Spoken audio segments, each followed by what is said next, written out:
For nearly 5 decades, Lumenis has been a world leader in lasers and energy-based medical devices. Lumenis is a premium brand in the aesthetic medicine field, revolutionizing procedures with numerous inventions such as intense pulsed light and CO2 fractional skin resurfacing, and technologies such as light shear for hair removal and Resurfix for non-ablative skin resurfacing.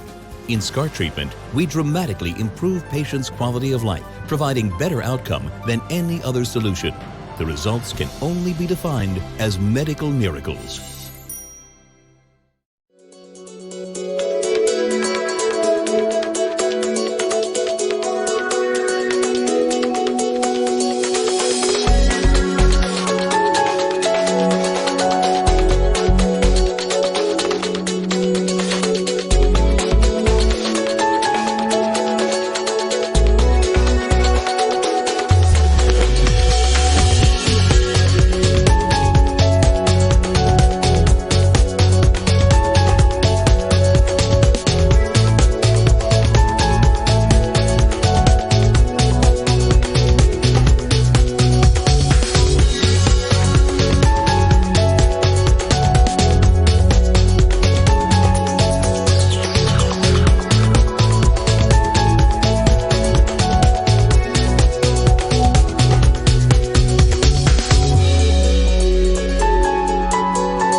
بسم الله الرحمن الرحيم. ده أنا يشرفني فعلا إني أرحب وأقدم أول ليزر كورس أو ليزر ويبينار عندنا في شرم درب. السبب فرحتي بالموضوع ده وجود أستاذنا الدكتور أشرف وأشرف بدوي من الأساتذة اللي أسسوا الليزر مش في مصر الصراحة والميدل ايست، لا احنا بنبقى فخورين ان هو اسس علم الليزر في مصر فعلا والشرق الاوسط، وهو استاذنا. فانا يشرفني وان انا ارحب بيه الاستاذ الدكتور اشرف بدوي. هو استاذ علم الليزر واستاذ الامراض الجلدية في معهد الليزر. أنا بالنيابة عن كل الزملاء في شرم درمة أرحب بيه فعلا جدا. ده هيدونا إيه النهاردة؟ هيدونا بيزك كورس.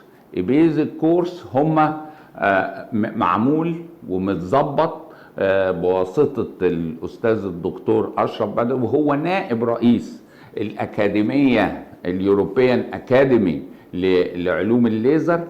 ومعاه مين؟ وده مهم قوي، معاه الاستاذه الدكتوره عبير، استاذه علم الليزر. ومين معاهم؟ طبعا الدينامو بتاعنا كلنا، الاستاذ الدكتور شادي محمود. هم هيدونا ايه؟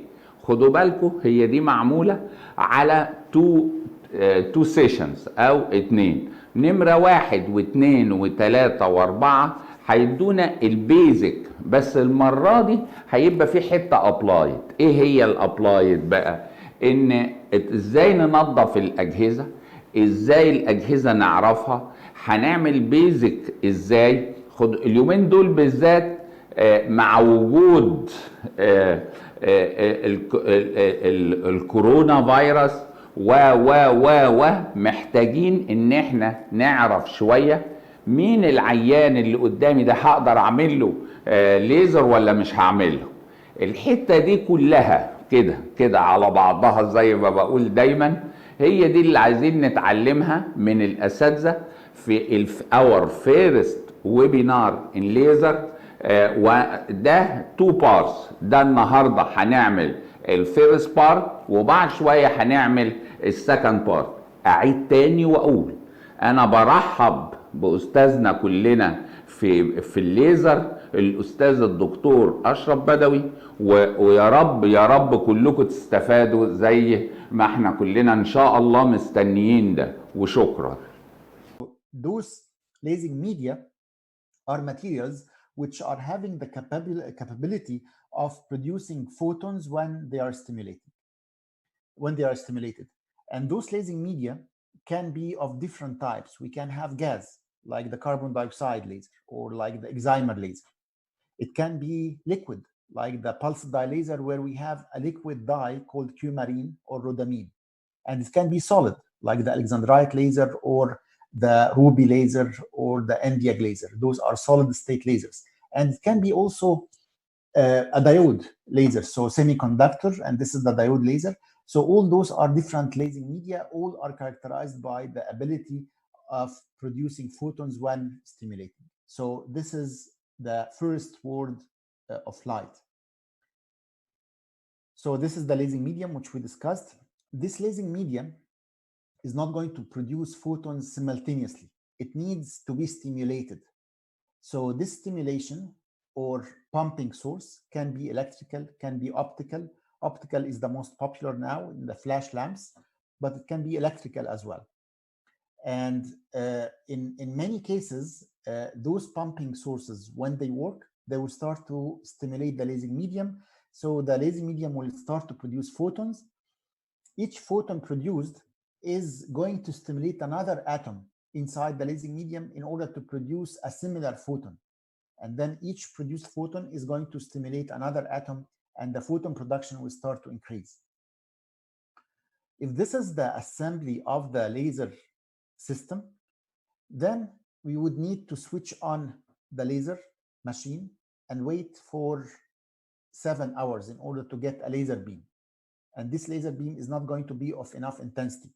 So because of that, we need to amplify, we need to fasten the reaction. And this fastening, this amplification is going to happen by using 2 mirrors. One, totally reflective mirror, which is going to reflect back the photons, which are going to be traveling into the direction of the mirror, and then they are going to be reflected back.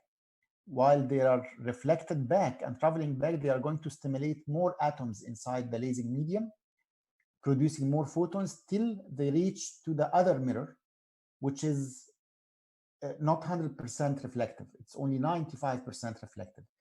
As long as the intensity of the laser beam is weak, this beam of light or laser is going to be again reflected back. And this oscillation between the 2 mirrors is going to continue producing more photons till we get enough intensity of the laser beam in order to be able to get out of the partially reflective mirror and produce its effect. So this is the process of producing a laser beam. So now when we are saying that laser is light, because at the end, laser beam is composed of light. It is photons. So it's a type of light with special characters, but at the end, it is light. Amplification, because there is a reaction which we created here inside the lasing medium, and we amplified it by the two mirrors. By stimulated, because we stimulated the lasing medium by the pumping source. Emission of radiation, because at the end, light is a kind of radiation. It is non-ionizing radiation, and this is a major difference between lasers and other types of ionizing radiation. However, it is radiation. So when we say light amplification by stimulated emission of radiation, we understand fully the meaning of each word and why it has been put in place like that. Light amplification by stimulated emission of radiation.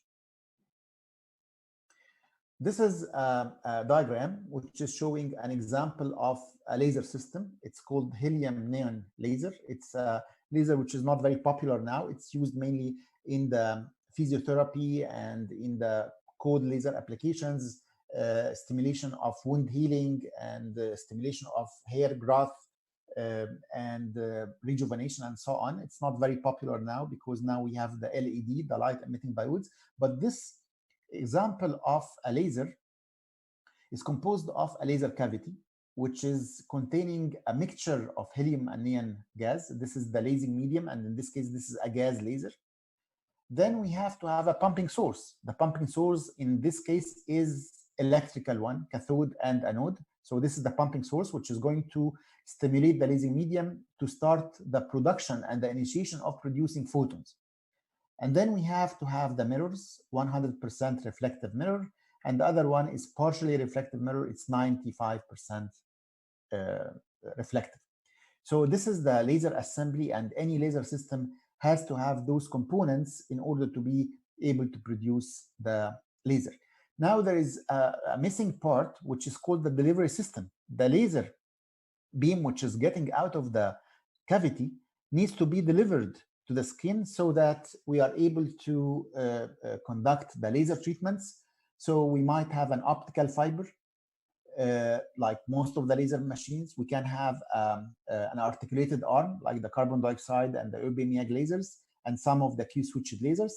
And also it can be a bare fiber, where we can use the lasers through the bare fiber to go into the tissue, like treating the hemangiomas, for example, or doing lipolysis, or doing endovenous laser treatments through this bare fiber, which is going to carry the laser from the laser cavity up to the tissue to be treated. So those are the components of the laser system. An important point to be in mind, that where are the areas of wear and tear? Definitely the lasing medium, after some time, can be exhausted. And that's why sometimes the cavity needs to be changed. If the lasing medium was exhausted, if the gas was exhausted, or the rod of the laser started to be weak in producing photons because of the exhaustion of the material, then this is the time to change the cavity, and this is an expensive part. Sometimes those mirrors are having wear and tear. So from the repeated hitting of the photons in the center of the mirror, it's going to be damaged, and the coat is going to be damaged. So many of the manufacturers now are having double coated mirrors, so that the technician will come and just change the direction of the mirror so that the back will come to the front, and then we can use it again. So this is a more economic way. Instead of throwing the mirror away, then they can do this flip of the mirror in order to use it a bit more. So those are components which are exposed to the wear and tear. Of course, the delivery system can be also damaged. Optical fiber, after some time, they can be damaged, and the transmission is going to be less. So we can see that the delivered energy at the hand piece is going to be much less than the output energy from the cavity, and this is where the optical fiber needs to be changed. Also, the articulated arms are having different mirrors in order to reflect the laser beam towards the handpiece, and sometimes those mirrors need to be aligned, or they can be damaged where some of them might need to be changed. So this is the component, those are the components of the laser system, which sometimes might need technical service. Now, some important points which we need to always remember is the background. What is the laser? Laser is part of the electromagnetic spectrum, which is a wide range of rays and waves. So this is starting by the cosmic rays, and then we have the X-rays, and then the ultraviolet. Then we have the visible light. Then we have the invisible light, infrared light. Then we have the microwave, the TV and FM radio, and then the AM radio. This is called the electromagnetic spectrum. Two very important practical points here. One, and this is very important, that this electromagnetic spectrum, we can divide it into two big important components. One, the ionizing radiation. Two, the non-ionizing radiation. When it comes to the ionizing radiation, we have a limit for exposure. If the exposure increased, then there is risk, and this can damage tissue, and it can damage DNA. And that's why there is a limit for exposure. The medical staff who are working in the field of the X-ray, they have a badge which they put on their coat, which is measuring the exposure to the X-ray. And when there is a certain limit, they have to stop the exposure. Otherwise, there is significant health risk. However, with non-ionizing radiation, we don't have a limit. We don't have that risk because non-ionizing radiation does not have the same damaging effect the ionizing radiation can pose. So this is important. This is the answer for many people who are asking, are there limits to the number of sessions we are exposed to?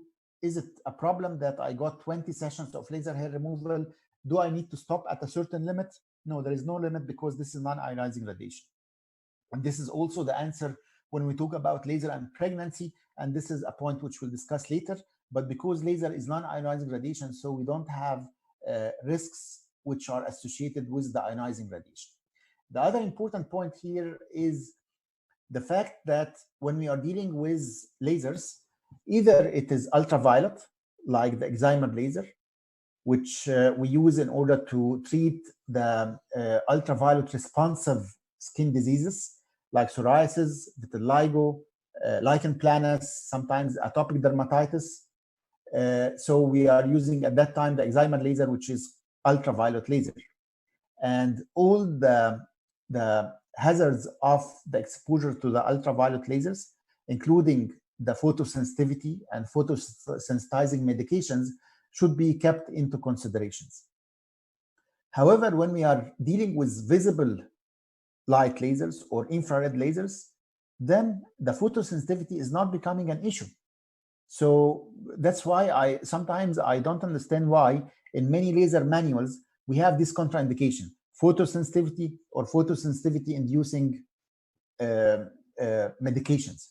Because if I'm using the diode laser or the Nd:YAG lasers, which are infrared lasers, then there is no risk for the skin. This is heat.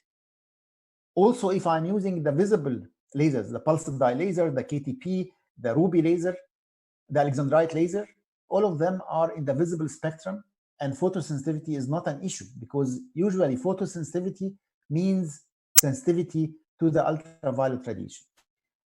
Having said that, it's important to know that if I'm using the PM laser or the carbon dioxide laser, or even if I'm using the Q-switched lasers for tattoo removal, and there was a sort of injury on the skin, now we have a wound.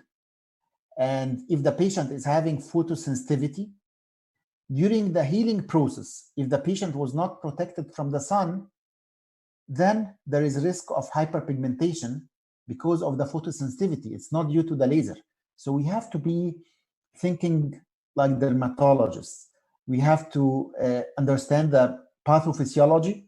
We have to know what we are doing to the skin, whether it is laser or it's cautery or hyfricator or cryosurgery or whatever. and what is the injury we are inducing in the skin, and what are the general conditions of that patient. And then we are going to decide if this is a contraindication or not a contraindication. So again, the phobia of the photosensitivity when we are using the lasers is not always true. However, we have to keep into consideration that if the patient is having photosensitivity and when used a procedure with lasers which are causing wound in the skin, the sun protection is becoming essential. Otherwise, during the healing process, there might be higher incidence of hyperpigmentation due to the photosensitivity for those patients.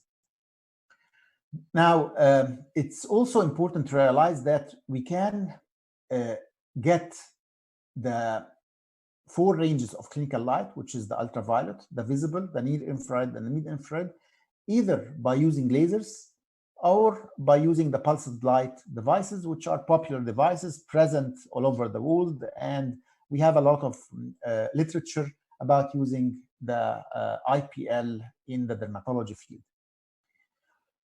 We are going to discuss the difference between the laser and the IPL in a few minutes. However, before that, it's very important to remember that we have something called laser tissue interaction.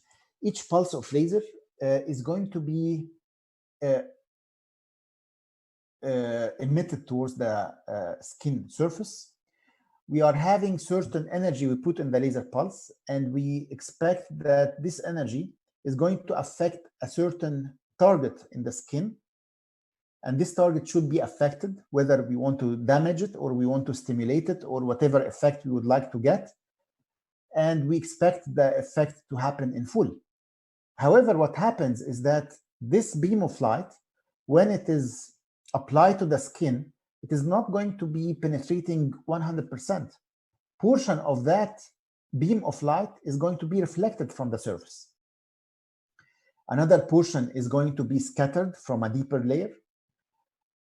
Then there is absorption. We hope that the absorption is going to happen in our target. In the chromophore we are intending to affect. However, the absorption doesn't happen only in that chromophore. There is something called competing chromophore. If I'm targeting a hair follicle, then I would like to affect the melanin in the hair follicle. But the melanin is not present only in the hair follicle, it's also present in the epidermis. So the absorption will happen by the epidermal melanin and will happen also by the hair follicle melanin. So there is absorption in different areas which we want to happen and some areas which we want to minimize. In addition to that, we don't have absolutes in this life. There is nothing 100%. Even if I have a melanin-specific laser, it is not 100% melanin and 0% in the other chromophores. Other chromophores will have also some absorption. So even if I'm using a laser which is targeting mainly melanin, like Alexandrite, there is some absorption by oxyhemoglobin, and there are some blood vessels in the skin.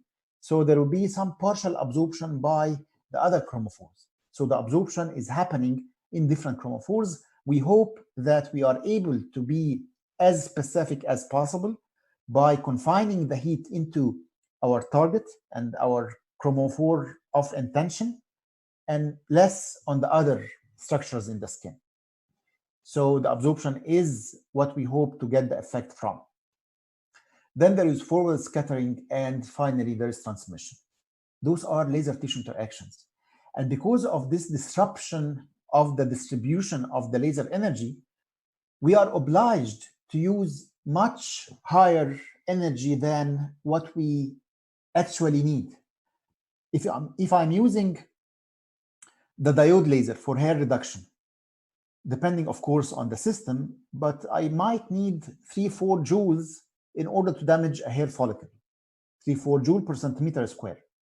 But practically speaking, because all of this disruption and because of the reflection and scattering absorption by other chromophores, I am forced to use much higher fluence than what I actually need, because I know that if I use 30 joule per centimeter square, out of the 30, I'll be able to deliver only 3 or 4, maximum 5 joule per centimeter square into the hair follicle, which is my target.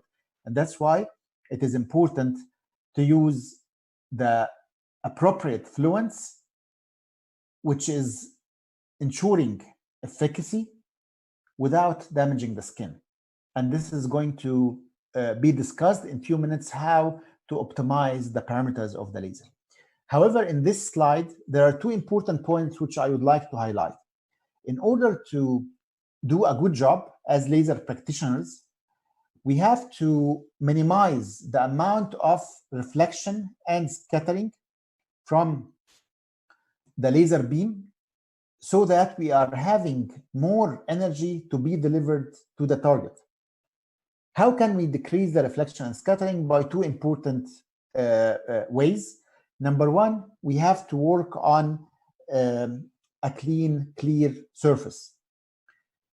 This means that if the skin is covered by makeup or sunscreen or sweat or sebum, this has to be cleaned in order to have better penetration of the laser.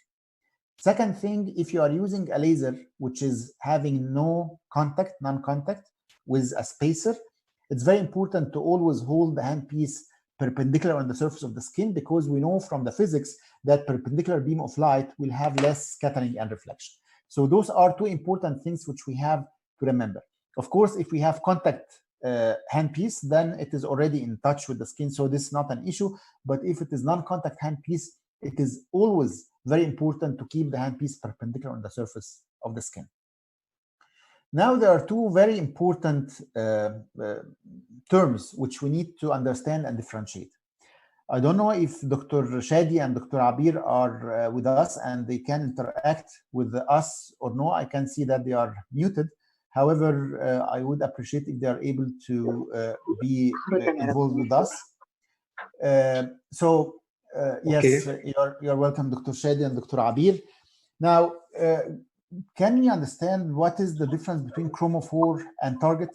For example, if we talk about hair removal, if we would like to do laser-assisted hair removal, what is the target? What do we want to damage?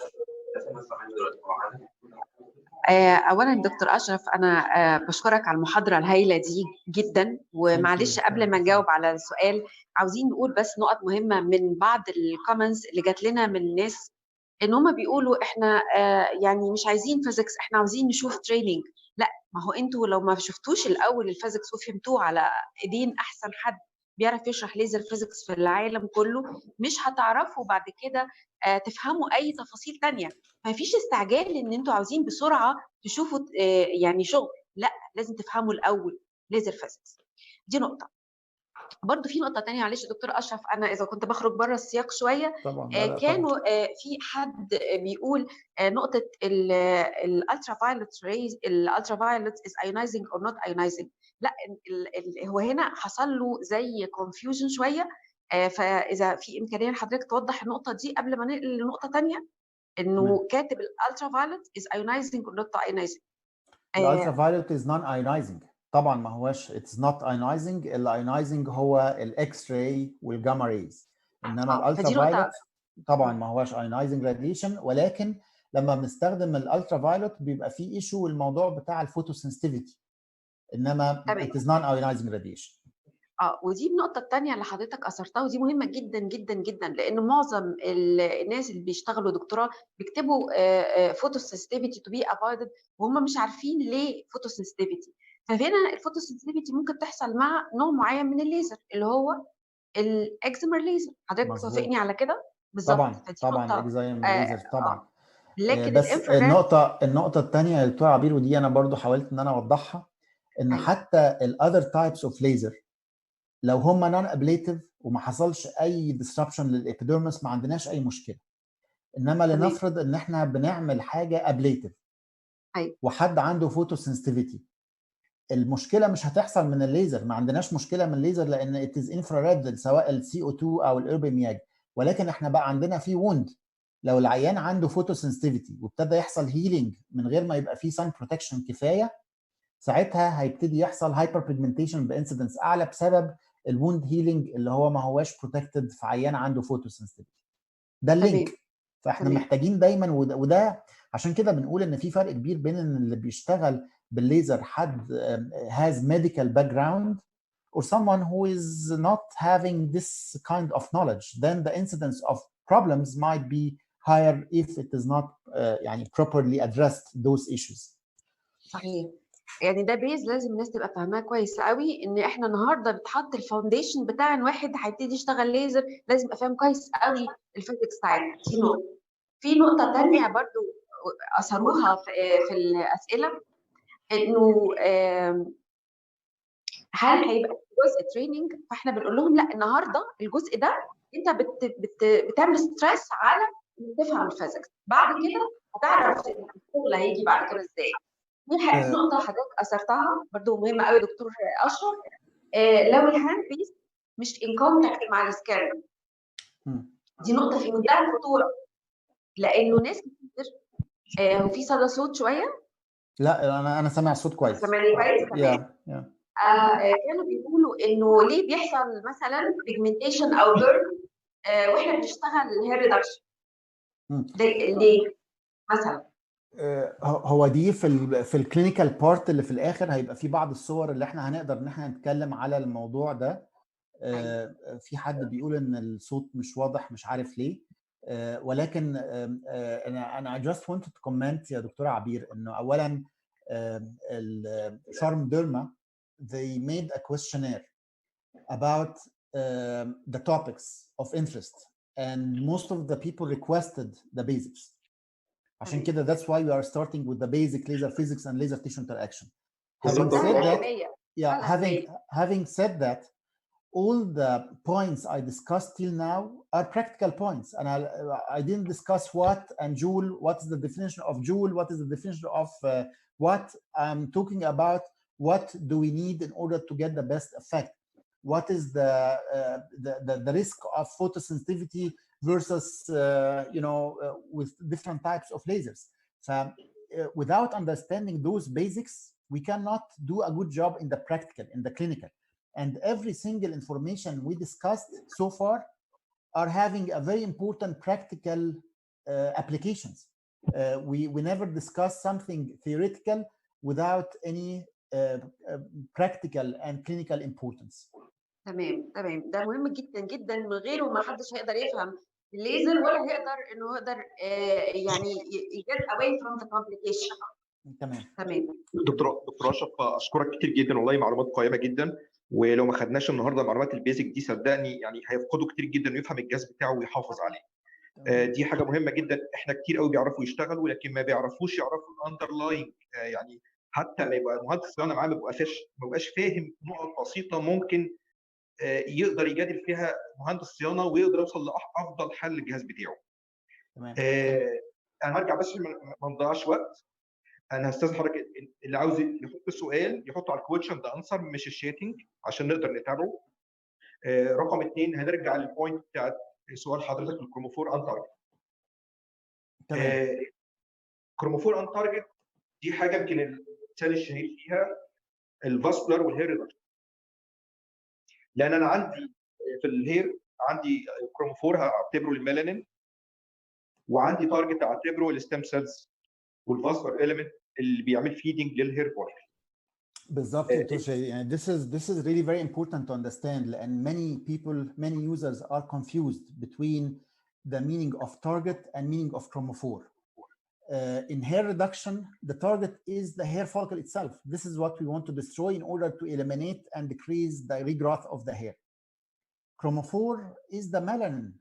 In this case, the hair follicle itself, it is a colorless structure. It doesn't have a color, and any structure to be affected by the laser has to have a color. The color is going to be what absorbs the laser, and this is what we call chromophore. So the target is the hair follicle, the chromophore is the melanin. Another example, the blood vessel.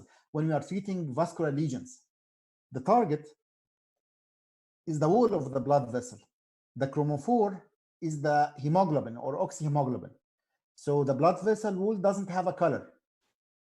So we have to depend on a chromophore, which is close by the target, in order to absorb the laser light, convert it into heat, and damage the intima of the blood vessel, which we want to affect and damage. Hena, this is really very important, and if we have certain laser systems for treating blood vessels, and those systems are having a contact cooling. In this case, if we are pressing the skin too much, to the extent that the blood vessel is squeezed too much, the blood is going to get out. So there is no chromophore. We fire the laser and there is no effect. So we increase the energy because we didn't see effect on the blood vessel. So no effect. So increase the energy more to the extent that we can cause a scar and the blood vessel is not going to be affected. So it's very important to understand that we have a chromophore, and if this chromophore is not there, we cannot get effect. White hair cannot be affected by laser. Why? Because there is no chromophore. So it's very important to understand the difference between a laser, the chromophore, and the target. In our skin, we have different chromophores. We have the oxyhemoglobin, which we target to treat vascular lesions. We have the melanin, which we target in order to treat benign pigmented lesions and for hair reduction. We have water, which we target for rejuvenation. And then we have exogenous chromophores, which are the tattoo ink, which we would like to affect in order to get rid of tattoos. When we use the lasers, the effects might be photothermal. So we can generate heat out of that light, and depending on the elevation in the temperature of the tissue, then we get different photothermal effects. We can get selective photothermolysis, like in case of hair reduction. If the heat was higher, then we can get photocoagulation, like what we do in order to treat blood vessels or warts, for example. If the temperature rise was even higher, above 100 degrees, then we get vaporization. And this is what we do with the ablative lasers. So depending on the extent of the absorption and the temperature, the heat generated, we get different photothermal effects. But those are the photothermal effects where we convert light into heat. Is this the only laser tissue interaction? No, we can get photomechanical effect. So we are using the light in order to cause a shock wave, photoacoustic wave, photomechanical disruption with very high peak power. The main effect is not thermal, it's mechanical. So we are causing very high peak power of a laser pulse, which is causing explosion, so that we are fragmenting the melanin particles in the pigmented lesion into small fragments, or the ink into small fragments in the tattoo, so that those small fragments will be removed by macrophages. So this is photomechanical effect, and the thermal effect here is minimal. And then also we have photochemical effect, where we are using the light or the laser in order to stimulate a chemical reaction in order to affect the tissue in a certain way. And this is the base of using the photodynamic therapy. So those are the different laser tissue interactions which we are dealing with and which we are utilizing in different clinical applications. The selective laser absorption is one of the most common application, which is the selective photothermolysis. And the point here is to emit a laser beam towards the skin. This laser beam should be able to penetrate deep enough to reach the target.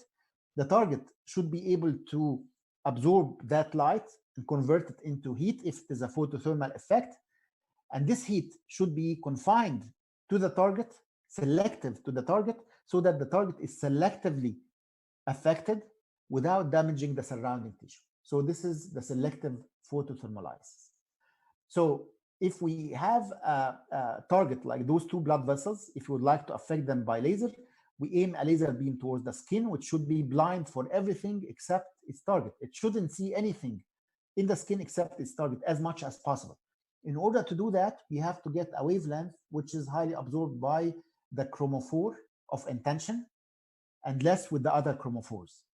We should use the right energy, which is going to ensure that the heat generated is enough to achieve the effect you would like to get. If it is selective photothermolysis, then we need to get a certain temperature. If it is photocoagulation, it has to be higher. If it is vaporization, then we are selecting other wavelengths, which is having very high absorption by water, so the heat generated is going to be above the 100 degrees Celsius. If we use too high energy, then this is going to be non-selective photothermolysis, and the target is going to be damaged, but it's not going to be selectively damaged. Even the surrounding tissue are going to be damaged.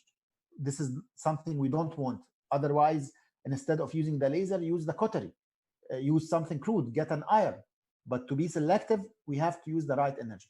But at the same time, if we used too low energy, then we are going to have another problem where either we don't get effect or we can get adverse effect.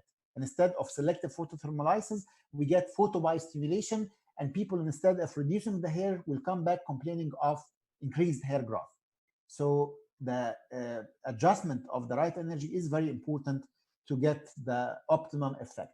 And also the pulse duration is a very important parameter, which we are going to discuss in the coming few slides.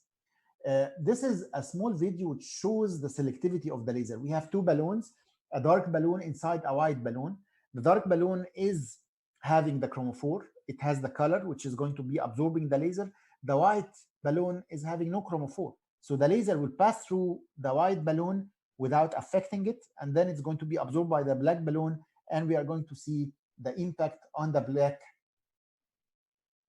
balloon only. Practically speaking, this is something we are seeing in the daily life when we are using lasers in the form of perifollicular edema and perifollicular erythema, where we can see that when we are doing hair removal, the effect of the laser is going to be confined to the hair follicles, and we can see that the skin in between is intact. It doesn't have erythema, it doesn't have edema, whereas this effect is confined to the hair follicles. And also another example, that if you are using the laser, a hairy area, there will be a certain sense of heat and pain, whereas other areas which are not having hair will not show any pain, with the same pulse, with the same wavelengths, with the same laser. So this shows the selectivity of the laser, and this is the beauty of the laser. So the parameters affecting the laser tissue interactions are the wavelengths, the fluence, the pulse duration, the spot size, and those are parameters which we need to be dynamic with according to the application, the density of the chromophore, the skin type, and so on. Before we go to those parameters and how to navigate, how to change those, it's important to answer those two questions regarding the wavelengths.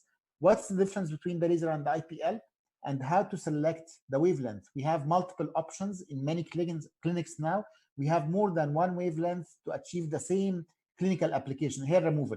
Do we use the diode or the alexandrite? Do we use IPL or laser? So it's important to answer those two questions. When it comes to the question about the difference between laser and light, laser is a light which is characterized by being coherent, collimated, and monochromatic, whereas the flashlight is non-coherent, non-collimated, and polychromatic. We know that, we read that, but sometimes we think that this is pure physics and it doesn't have any clinical importance. But if we understand the meaning of each term, we are going to understand why the laser is different than the IPL. Coherent means that the beam of light, which is composed of different waves traveling together, those waves are starting at the same point and ending at the same point, and this is going to create a waveform which is identical for all the waves composing that light beam. Any light beam is made of waves traveling together. So if those waves are starting together and ending together and having the same waveform, this is called coherence. This is called in phase. The physicists are calling this character in phase, which means that all the waves are in the same phase together at a time point. This is important because of the standardization, the quality control. When we are using coherent light, then each pulse is having exactly the same physical characters of the other pulses. So we have a degree of standardization. With IPL, sometimes the effect is not very unique. We might have some pulses which are causing issues and reactions different than the other pulses. It's not due to the fault of the operator. It is due to the fact that when we are using non-coherent light, the physical character of each pulse might be a little bit different.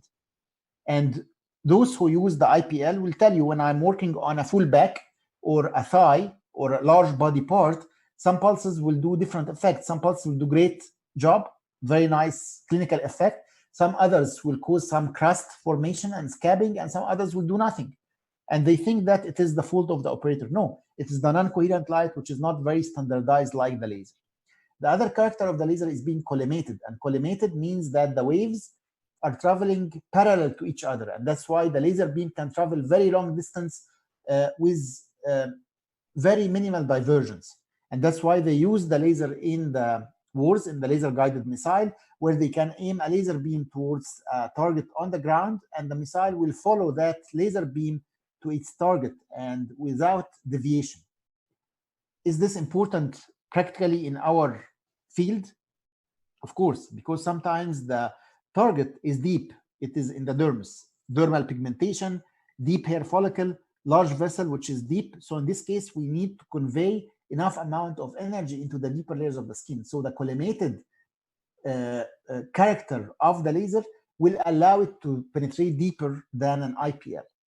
Finally, the laser is monochromatic. It is made of one single wavelength, which is having specific absorption by either more or less a single chromophore, like the pulsed dye laser, which is mainly affecting the oxyhemoglobin, or the eczendrite, which is mainly affecting the melanin. Or sometimes we can choose, and it is our choice, to use a wavelength which can be absorbed by different chromophores in order to be able to exert multiple clinical applications, like the Nd:YAG laser. With the IPL, it's polychromatic, and that's why the applications of the IPL are multiple. It's important to understand that. It doesn't mean that the IPL is of no use. There is a lot of very good uses of IPL, but we need to understand the difference between lasers and IPL. I'm going to skip this. And now, regarding the selection of the wavelength. Selecting the wavelength will depend on the absorption curves, which are having the different chromophores of the skin, the hemoglobin, the melanin, and the water. We have the different wavelengths, which we can use in different types of lasers. And then we have the absorption coefficient. So the higher we go, the higher the absorption is, and the lower we go, the less the absorption is. So in this case, we have to select or choose what kind of laser we would like to use. If I'm treating melanin, if I'm treating hair reduction, then in this case, I would select a wavelength which is highly absorbed by the melanin, with having less absorption by hemoglobin and by water, so that I'm selective to the melanin. But sometimes we might select to go for a wavelength which can be absorbed by melanin, by hemoglobin, and by water, like the 1064, the Nd:YAG, so that I'm able to do more than one application. But if I do that, I have to understand that there is higher risk because of the absorption by other chromophores. If I'm using the Nd:YAG for treating vessels, then I have risk that I can damage also the melanin. If this area is having hairs, then it can be affected, and I can cause hair reduction. Is this something desired, or this is something undesired?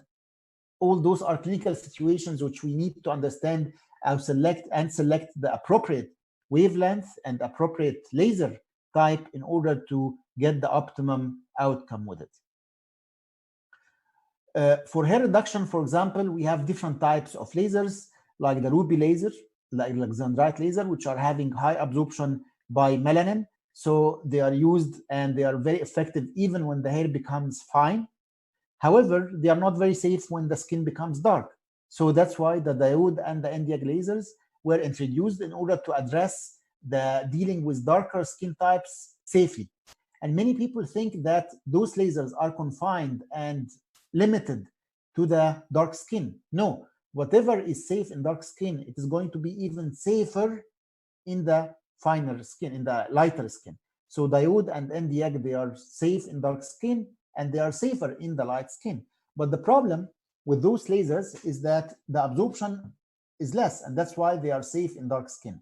And this means that when the hair is becoming finer, the effect is going to diminish, because finer hair will have less density of the chromophores, and less density of the chromophores will be associated with less absorption. So the effect of those lasers on the fine hair will be weaker than the lasers which are highly absorbed by the melanin. So this is something which we need to understand. When it comes to vascular lesions, we have lasers which are used for superficial vascular lesions, like the pulsed dye laser also the KTP, the 532, and there are lasers which are more suitable for deep vascular lesions like the NDAC because of the deep penetration. So the depth of penetration will allow the NDAC to be more effective on deeper vascular lesions, whereas lasers which are highly absorbed by the oxyhemoglobin will be used to treat superficial vascular lesions, and they cannot penetrate deep enough to treat deep vascular lesions. The difference between the 532 and the 585 is that the 532, if we go back to the absorption curves, we are going to see that the 532 is highly absorbed by hemoglobin, but at the same time, very highly absorbed by melanin. So the selectivity is not there. And that's why the 532 is going to be a good wavelength to be used in treating vascular lesions only in skin types 1 and 2. Once we try to treat darker skin types, the safety is not going to be there. So we want to treat vessels, pigment will be affected, and we get higher risk of hypo and hyperpigmentation. We want to treat epidermal pigmentation, even the blood vessels will be affected, and we get textural changes. And that's why the 532 is not a very popular wavelength right now. For pigmented lesions, we have different types of lasers. We have the Q-switched lasers, which can be used for treating both epidermal and dermal pigmentation. But we have lasers and light sources which can work only epidermal level, like the frequency doubled NDAC 532, like the long pulse alexandrite, and the IPL. Those are lasers which can work only on the epidermal pigmentation. We need the Q-switched lasers because they have mechanical effect. It's not only thermal effect, and they can penetrate deep enough to target the dermal pigmentation as well as the epidermal ones. For resurfacing, we need to use lasers which are highly absorbed by water so that we can cause vaporization. And those are either the erbium laser 2940 or the carbon dioxide laser, the 10600. And we can see that the erbium is much higher in absorption than in water than the CO2. And that's why it's more precise, more superficial. There is a very important rule in the laser, which is saying that the higher the absorption of the wavelength, the less penetration it will have, because it's going to be exhausted and consumed before it goes too much. And that's why the CO2 will penetrate deeper than the erbium because it has less absorption. It's more effective, but also the downtime is much more. On the histological aspect, they found that when we do ablation with the CO2, after the ablation zone, there is a thermal residue of about 150 microns in the tissue because of the heat distribution, because of the less efficient absorption of the CO2 by water. Whereas with the erbium, after the ablation zone, we get only 15 microns of thermal zone. And that's why the CO2 is more effective than the erbium, but also it's associated with higher incidence of side effects, prolonged erythema, higher incidence of pigmentary issues. And that's why now with the erbium, they have a longer pulse erbium in order to be able to modulate the pulse duration and get the thermal effect required. Sometimes we need the effect of the erbium, like ablating a superficial layer of the skin, like freckles, for example. But sometimes we need the effect of the CO2 in order to be having the thermal effect, like in acne scars. So it's good to have the flexibility in selecting the pulse duration to be able to get different thermal effects. It's not only the wavelength. For non-ablative rejuvenation, in order to improve the texture of the skin, in order to improve the pore size, in order to improve the acne scars, we have different issues with the aging, like pigmented lesions, like fine lines and wrinkles, large pores, sometimes photodamage telangiectasia, spider veins, and sometimes even we have unwanted terminal hair. And because of that, in many cases, aging skin might need more than one laser system, one wavelength. We need different wavelengths in order to be able to affect the different chromophores. So this is regarding the wavelengths and the selection of the wavelengths. What about the fluence? There are so many things which affect how we should determine the fluence. Like, what is the aim of the laser treatment? What is the application we are using? What is the wavelengths we are using? And what's the target size? And finally, the skin colors. All those are questions which, with the answer of those questions, will determine the appropriate range for selecting the fluence. When it comes to the aim, If you would like to get photobiostimulation, then low fluence will do the job. We don't need high temperature rise. However, if we need to do selective photothermolysis, then we need high fluence in order to destroy. We need to destroy a target. So we need the high fluence. If we are doing photodynamic therapy, it's a chemical reaction using the light. So in this case, low fluence will be enough. Depending on the application, I might use the 1064 Nd:YAG laser. And if I'm using that for rejuvenation, then I would like to get photobiostimulation. So in this case, 12 to 15 joule per centimeter square is going to be enough. If I want to achieve hair reduction, then this is selective photothermolysis. So a range between 25 to 50 joules will be the appropriate range for hair reduction. The same wavelength, the 1064, if I'm using it for vascular lesions, then the effect here is photocoagulation. And in this case, I need to use higher fluence between 80 and 160. This is a big range. So again, within that range, within that application, within that wavelength, there is a room to move, when to go up, when to go down. This will depend on other factors which we'll discuss. We might do hair reduction on my hand with that skin type, with that hair. But if I'm using Nd:YAG, I would use 25 to 50 joules. If I'm using diode, then I would use 20 to 40 joule. Of course, this is with the regular diode. If we have the vacuum-assisted diode lasers, then the fluence is going to be much less because there are other factors and the delivery of the laser is going to be less. But I'm talking about the regular diode. If I'm using alexandrite, then I use 12 to 20 joule per centimeter square. It is the same patient, it's the same type of hair, it's the same type of skin. But depending on the wavelength, I have different range of fluence. Now, a very important question, why with the alexandrite I would need much less fluence than with the Nd:YAG, for example? Because the absorption of the melanin to the alexandrite is much more, it's higher than the Nd:YAG. So because the absorption is high, I need less fluence than the Nd:YAG, which is less in absorption. And that's why we need higher fluence with the Nd:YAG. Target size is very important. If I'm treating thick hair, then the target is large, the chromophore density is high, so low fluence will do the job. However, with small targets, I need higher fluence to compensate for the less absorption. Thick hair will need less fluence than fine hair. Large vessel will need less fluence than small vessel. Tattoo, which is dark, not treated before, will need less fluence than if the tattoo is faded or after a few sessions when the color becomes faint. This is very important because if I use high fluence when the target chromophore density is high, I'm going to damage the surrounding tissue. This is going to be non-selective photothermolysis. And if I use low fluence when the target density is low, I might cause photobiostimulation instead of selective photothermolysis. So it's really very important to keep in mind that the target size will determine the right fluence. Otherwise, there will be unsatisfactory outcome. Skin type. If I'm doing laser-assisted hair reduction, then in dark skin, I have to reduce the fluence.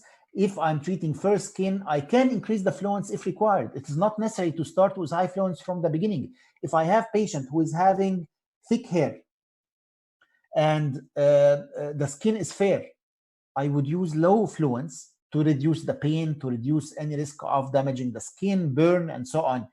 However, when the hair is becoming fine in fair skin, I have the free hand to increase the fluence without any risk, without any fears. This is not the case in dark skin. On the other hand, in vascular lesions, in fair skin, we have to use less fluence because the fair skin is going to have much deeper depth of penetration of the laser. In dark skin, we have some filtration by the melanin. So the laser cannot penetrate deep as much as in fair skin. So if you used high fluence in treating vascular lesions in fair skin, the incidence of scarring is going to be high. So that's we have to reduce the fluence. So this was regarding the fluence. I don't know if we need to stop here to answer any questions, or shall we continue? Dr. Shadi, please let me know if we should proceed or we can pause here. Dr. Shadi, ايوه سامعني يا دكتور. you are muted. دكتور اشرف ممكن نكمل الجزء كمل. لو احنا Continue. Okay. اوكي مفيش So- مشكله. Okay, so pulse duration is one of the very important points which we need to understand well. And determining the pulse duration will depend on something called thermal relaxation time.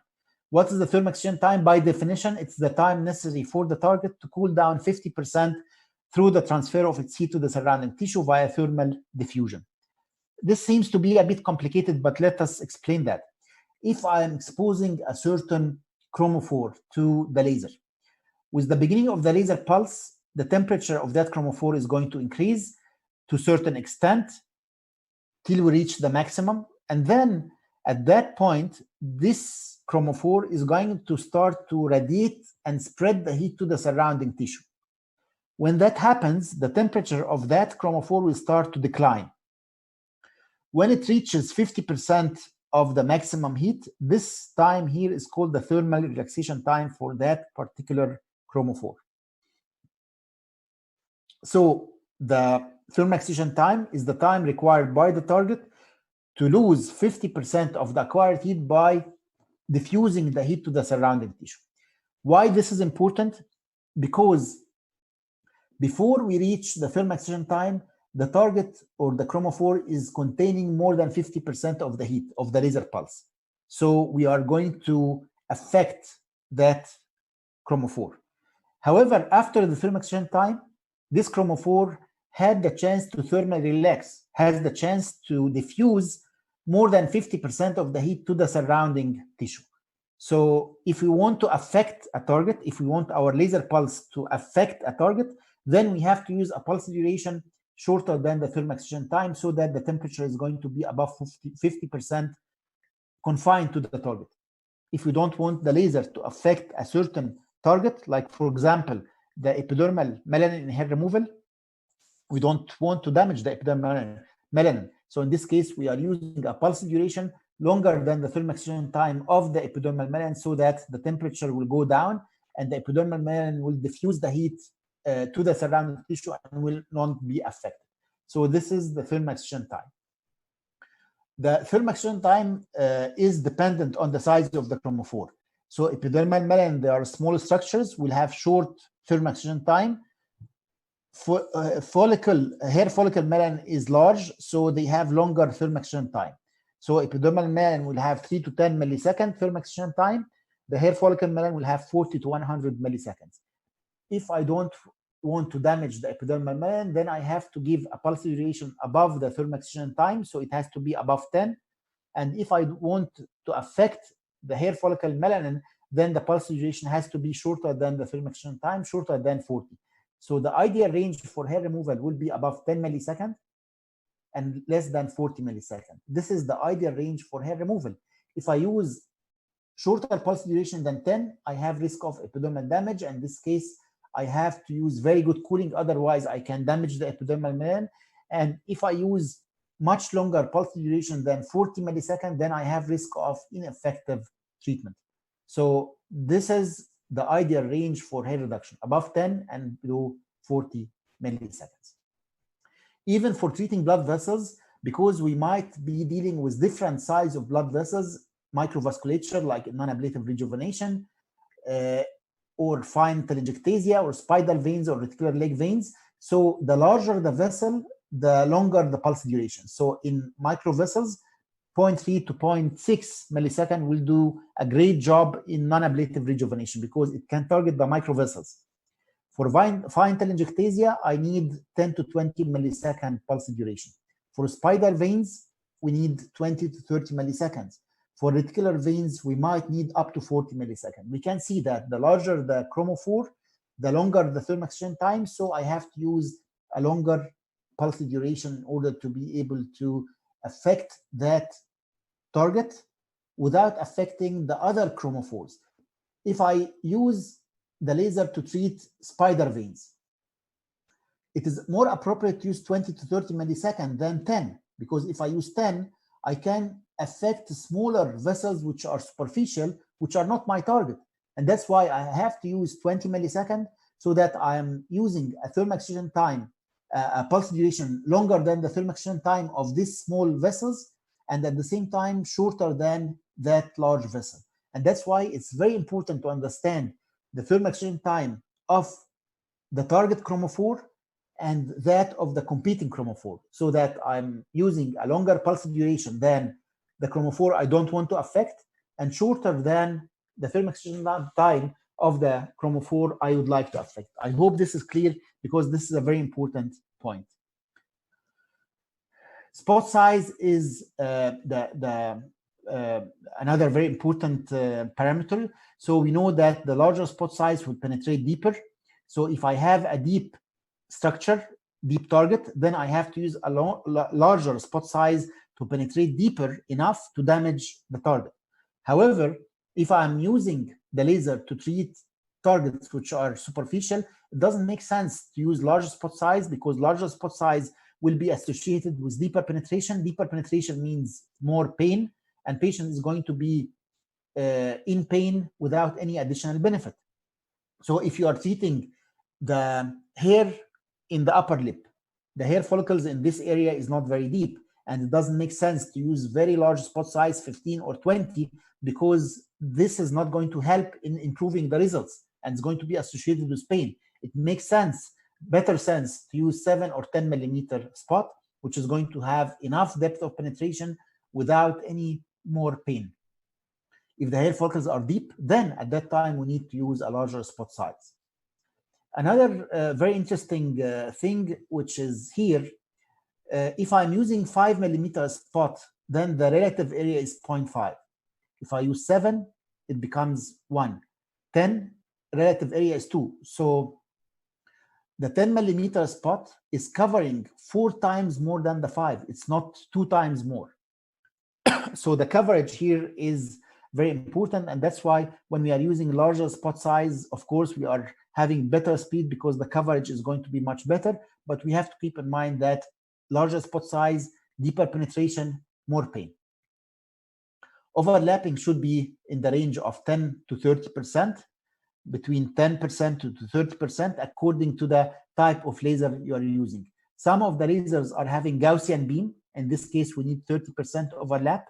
Some of the lasers are having flat top beam. In this case, 10% is enough. If you are using flat top beam and you did 30% overlap, you are increasing the risk of complications and too much overlap and hyperpigmentation, crust, and scab formation. If you used 10% only overlap in a Gaussian beam profile, then you can have risk of skipping some areas, and this is the honeycomb appearance, which we want to avoid if possible. So it's very important to know if your laser is having Gaussian beam or flat beam profile, so that you adjust the overlap between 10% to 30% according to that. This was a poor overlap, so we can see that some areas were treated and some areas were skipped. This was no overlap at all. So this is something we want to avoid. We need to have more homogeneous application of the laser with the appropriate overlap. Finally, the last thing before we end this presentation is the skin cooling. We have contact cooling, where we can use ice cubes or ice packs or ice gel. We can use cold conductors like chill tip handpiece, metal cooling fingers, or sapphire lens like the diode laser, for example. And we have the non-contact cooling using cold air or cryogen spray. There are many debates about if it is better to use cold cooling or contact cooling or non-contact cooling, if it's better to use cold air cooling or cryogen sprays. All those are areas of discussion which we can discuss during the presentation. Before I end, there are a few important practical points which you are always asked about, like, for example, using the lasers in pregnancy. I discussed in the beginning that laser is non-ionized radiation. From the theoretical point of view, it has limited depth of penetration into the skin. It has specific targets and chromophores which absorb it. So we don't have theoretically any risk for inducing any damage or any problem to the baby. So theoretically, it is safe. However, practically speaking, we don't like to treat pregnant women because of several factors. One of them is if there is pre-existing congenital anomaly and you use the laser during the pregnancy, the mother or the family might think that this is caused by the laser. So this is a medical legal issue. So we don't want to do that. During pregnancy, there is increased production of melanocyte stimulating hormone. So the incidence of hyperpigmentation during the pregnancy is going to be higher than without pregnancy. And this is not linked to the laser only. Any injury to the skin will be associated with higher incidence of hyperpigmentation during the pregnancy because of the melanocyte stimulating hormone. There are some acupuncture points in the skin which we are not aware of. Stimulating those points can lead to uterine contractions and abortions, and there are few case reports of abortion in the first trimester after laser treatment. We don't want to get that. And also pain. When we are treating large areas of the body, pain might lead to uterine contractions and abortion. And that's why we don't prefer to treat pregnant women. What about the operator? If the physician is pregnant, or if the technician, the nurse, whoever is working with the laser is pregnant, is there any risk? Of course, there is no risk at all. It is non-ionized radiation and it doesn't carry any kind of risk. Is laser carcinogenic or no? Again, it's non-ionized radiation. We don't have risk. However, if we are treating an area which is having melanocytic nevus, we have to examine it very well. We have to make sure that it is not a suspicious lesion. And if there is any suspicion about it, we should never touch it with laser. Also, large tattoos like this, when we are using the Q-switched lasers, we are going to fragment the ink particles and they are going to be going by the macrophages to the lymph nodes. The regional lymph nodes might have reaction. It can be to the extent of foreign body granuloma. But more importantly, there is a recent article which was published which claimed that there were about 19 people who developed melanoma after Q-switched laser treatment for their tattoos. But carefully reviewing this paper, we are going to realize that those people, those patients, did not develop the melanoma due to the laser treatment. They actually had melanoma or early signs of melanoma, which was masked by the tattoo, and it was not diagnosed. And then it developed. So, but the laser was involved. And that's why I always stress on the fact that it is very important that laser treatment should be under medical supervision, and dermatologists should be examining the skin very well to make sure that there are no signs of malignancy or any suspicious lesions on the skin before we use the laser. This is really very important. Of course, when we have a patient who is having tattoo like that, it is not easy because it is covering the skin. However, whenever we are treating tattoos, it's really very important to pay very good attention and examine the skin very well to exclude that we have any signs of any suspicious lesion on the skin, especially if it is fair skin where the risk of melanoma is going to be higher. The last thing before I end this presentation is the comparative study, because there are many comparative studies which are comparing different types of laser, and they are claiming that this type of laser is having better hair reduction than that kind of laser. However, sometimes if you look at the structure of the study, it is not well structured. In order to be able to come up with accurate comparative studies, it has to be on the same patient, identical regions. So I cannot compare 30 patients treated with diode laser with another 30 patients treated with alexandrite laser, for example, and compare. It has to be on the same patient, one side of the face treated with one laser, another side of the face treated with another laser, in order to come up with good data. Otherwise, there are so many personal variations. I cannot compare 30 patients treated with on the face with another 30 patients treated with the legs. It's completely different, one region to another. So it's really very important to be the same patient, the same anatomical region, hopefully the same day, which is again difficult because if I use the NDIAG laser, for example, the remission in between the sessions might be longer than if I'm using IPL or alexandrite. So the same day, one side will be having regrowth of hair, the other side will not be having the same. So sometimes it's really very challenging. Thank you very much for your attention. I know that we took a bit longer time than expected, but now I think Dr. Shadi and Dr. Abir can go for some questions and answers.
مبسوطين بيها جدا من ليبيا ومن الكويت. ناس كتير بتقول ازاي انها لاول مره يفهموا الليزر فيزيكس. الصوت مش واضح يا دكتوره عبير. في حاجه في الصوت يا كنترول روم بليز. الصوت مش واضح يا دكتور اشرف. الساوند از تو لو بتاع الدكتوره عبير. طيب انا كويس. تمام. اهي كده تمام. سامع كده احسن يا دكتور اشرف؟ تمام. طيب. ممتاز. بقول لك يا دكتور اشرف الكومنتس اللي جايه كلها ناس مبسوطه جدا جدا من المحاضره، ناس من ليبيا ومن الكويت شافونا ومبسوطين قوي قوي. ناس بتقول قد ايه المحاضره انفورماتيف، وقد ايه هم لاول مره يفهموا الليزر فيزيكس ويفهموا البيزكس، ودي نقطه في منتهى الاهميه. يعني كميه الكومنتس اللي جايه شكر في المحاضره كتر خيرهم جدا جدا، محاضره رائعه فعلا يعني. احنا حابين نجمع لك الاسئله اللي انا حابب اتقالت. بس قبل ما نكمل دكتور عبير ان انا حابب اشكر السبونسرنج كومبانيز الحقيقه، يعني من غير السبورت بتاعهم it was not possible to conduct that. وحابب اشكر دكتور عاصم فرج وشارم ديرما to arrange that. الحقيقه مجهود كبير و I really appreciate it، فمتشكر جدا. وكمان بشكر الحضور يعني في يوم جمعه والاجازه وكده، يعني ان هم موجودين معانا. وطبعا بشكر الدكتور عبير والدكتور شادي ان هم ادونا الوقت ده، ووجودهم معانا يعني غالي جدا عندي. ف I really appreciate your efforts. حقيقي احنا اللي بنشكرك يا دكتور اشرف، حقيقي محاضره ممتعه فعلا. واللي بسمع الحاجه 100 مره، ودايما بقول لكل الناس اللي علمني الليزر الدكتور اشرف. العفو العفو يا دكتور، العفو. في اسئله كتيره كلها بتلف حوالين الهير ريدكشن. زي مثلا بيقولوا انه هل ينفع نستخدم الايزوتريتينوين واحنا بنعمل هير ريدكشن؟ ده سؤال مهم جدا وهايل. ودايما بقول يا دكاتره احنا محتاجين ان احنا نكون فنانين. احنا فضلنا فتره طويله جدا نقول ان الايزوتريتينوين والروكيوتان ما ينفعش ان احنا يعني نستخدم الليزر اثناء العلاج بيه. وفضلنا فتره طويله نقول لازم نستنى 6 شهور، وبعد كده رجعت ال6 شهور دي تقل شويه ل3 شهور، وبعد كده لشهر. واخيرا في اليوروبيان اكاديمي اوف ديرماتولوجي they released a review of literature و recommendations اللي بتقول انه الليزر هير ريموفال والمايكرو نيدلينج والمايكرو نيدلينج راديو فريكوانسي والفراكشنال ليزرز ولسته كبيره من الابلكيشنز اللي احنا نقدر ان احنا نبقى تو شير البيبر دي لو حبيته is safe during the concomitant treatment with isotretinoin. كويس؟ يعني احنا عندنا دلوقتي دوكيمنت بيقول ان doing the hair removal والحاجات البروسيجرز الثانيه is safe. هل انا هاخد هذه المعلومه وابتدي ان انا اشتغل بقى وخلاص انا عندي بقى حاجه تو سبورت اللي انا بعمله، ولا ابتدي ان انا اشتغل او افكر بصوره كلينيكال وصوره براكتيكال؟ انا دايما بحب ان احنا تو انالايز. I cannot take things blindly واتصرف عليها بدون ما اعمال العقل. خلينا ناخد ستيب باك. دكتور عبير ودكتور شادي، قولوا لنا لو سمحتوا، هو احنا لما بيبقى في مريض بياخد ايزوتريتينوين احنا بنخاف من ايه؟ ايه المشاكل اللي احنا بنخاف منها؟ ونبتدي نقول هو احنا نعمل ليزر ولا ما نعملش ليزر؟ هو احنا نعمل سيرجري ولا ما نعملش سيرجري؟ ايه المشاكل اللي بتحصل مع الايزوتريتينوين؟ الهيلينج يا دكتور اشرف. حلو، واحده واحده. الهيلينج، لا واحده واحده، خلينا نمسكهم واحده واحده. الهيلينج، يبقى انا لما بقيم بروسيجر انا بعمله، سواء هو ليزر ولا كرايو سيرجري ولا اي بروسيجر الدرماتولوجيست بيعمله كوتري، لازم اسال نفسي هو البروسيجر اللي انا بعمله ده هيعمل ووند، وبالتالي ابقى خايف من البروسيس بتاعت الهيلينج ولا لا؟ الهير ريموفال بيعمل ووند؟ لا ما بيعملش ووند. كويس؟ يبقى انا مش خايف من الحكايه دي. هخاف منه في حاله واحده، لو انا كنت تو اجريسيف، لو ان انا لسه ببتدي البراكتس بتاع الليزر ومش متاكد من البارامترز الصح واستخدمت حاجه تو اجريسيف عملت ووند، يبقى هبقى خايف من الهيلينج.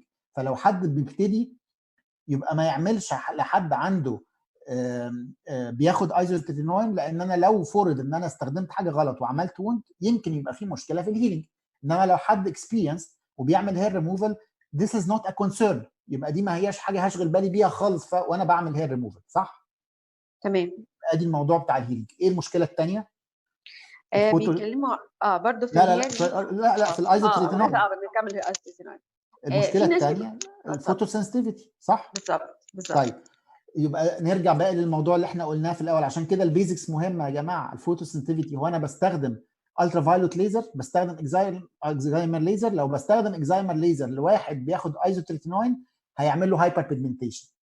انما لو بستخدم دايود ليزر ولا اندياج ليزر ولا حتى الكسندرايت ولا روبي ليزر، اذا انا ما عملتش ووند لانه ده هير ريموفال، يبقى ما بقاش عندي مشكله. لو البروسيجر اللي انا بعمله بيعمل ووند في واحد عنده فوتوسنسيتيفيتي بسبب الايزوتريتينوين وما استخدمش سان بلوك، هيحصل له هايبر بيجمنتيشن بانسيدنس اعلى، صح؟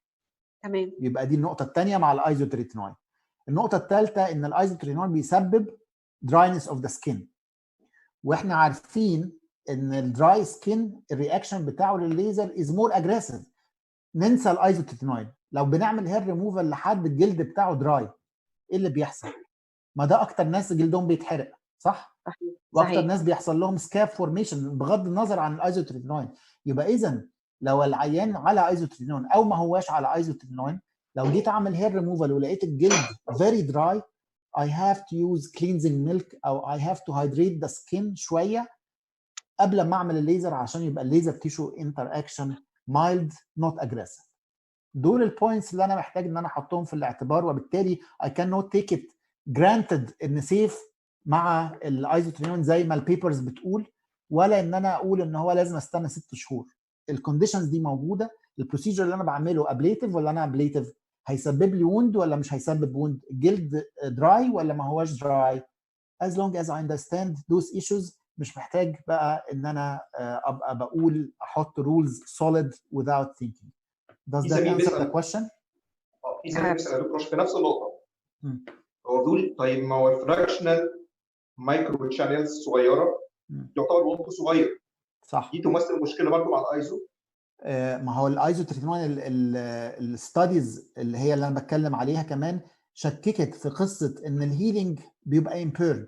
يعني حتى عملوا ترايلز في ناس اتعمل لهم عمليات وذي ستاديد هيستولوجيكالي الهيلينج اوف ووندز، ولقوا ان هو ما بيحصلش اي مشكله في الهيلينج بتاع الووندز. فبالتالي it is not an issue، لان الامبيرمنت اوف ووند هيلينج طلع ان هو تخوف اكثر منه حقيقه. والفكره بس ان during the healing process لو المايكرو channels اللي احنا بنعملها بالمايكرو needling radio frequency هتبقى في الفيس والعيان ده مش بيستخدم سان سكرين كويس، احتمال ان يحصل له مكانها هايبر بيجمنتيشن لان في هيلينج بروسيس. المايكرو نيدلينج مختلف عن المايكرو نيدلينج راديو فريكوانسي، مختلف عن الفراكشنال ليزر، والفراكشنال ليزر الابليتيف مختلف عن النون ابليتيف.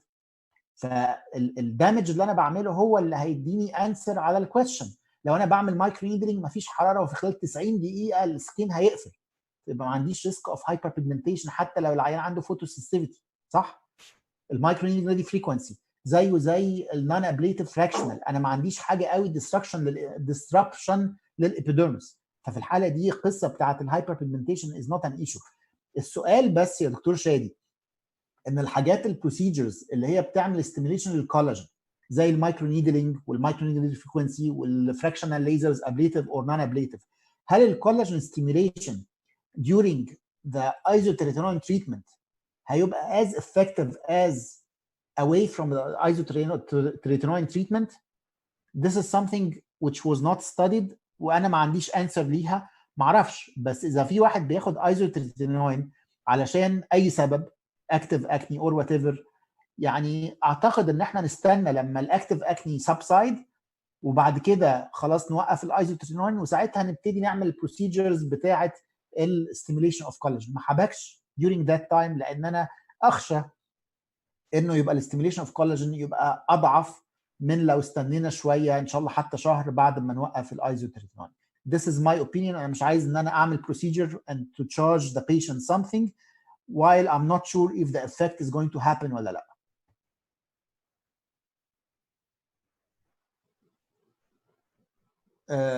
you are muted يا دكتور شادي، لو سمحت ميوت. ايوه كده تمام، اتفضل.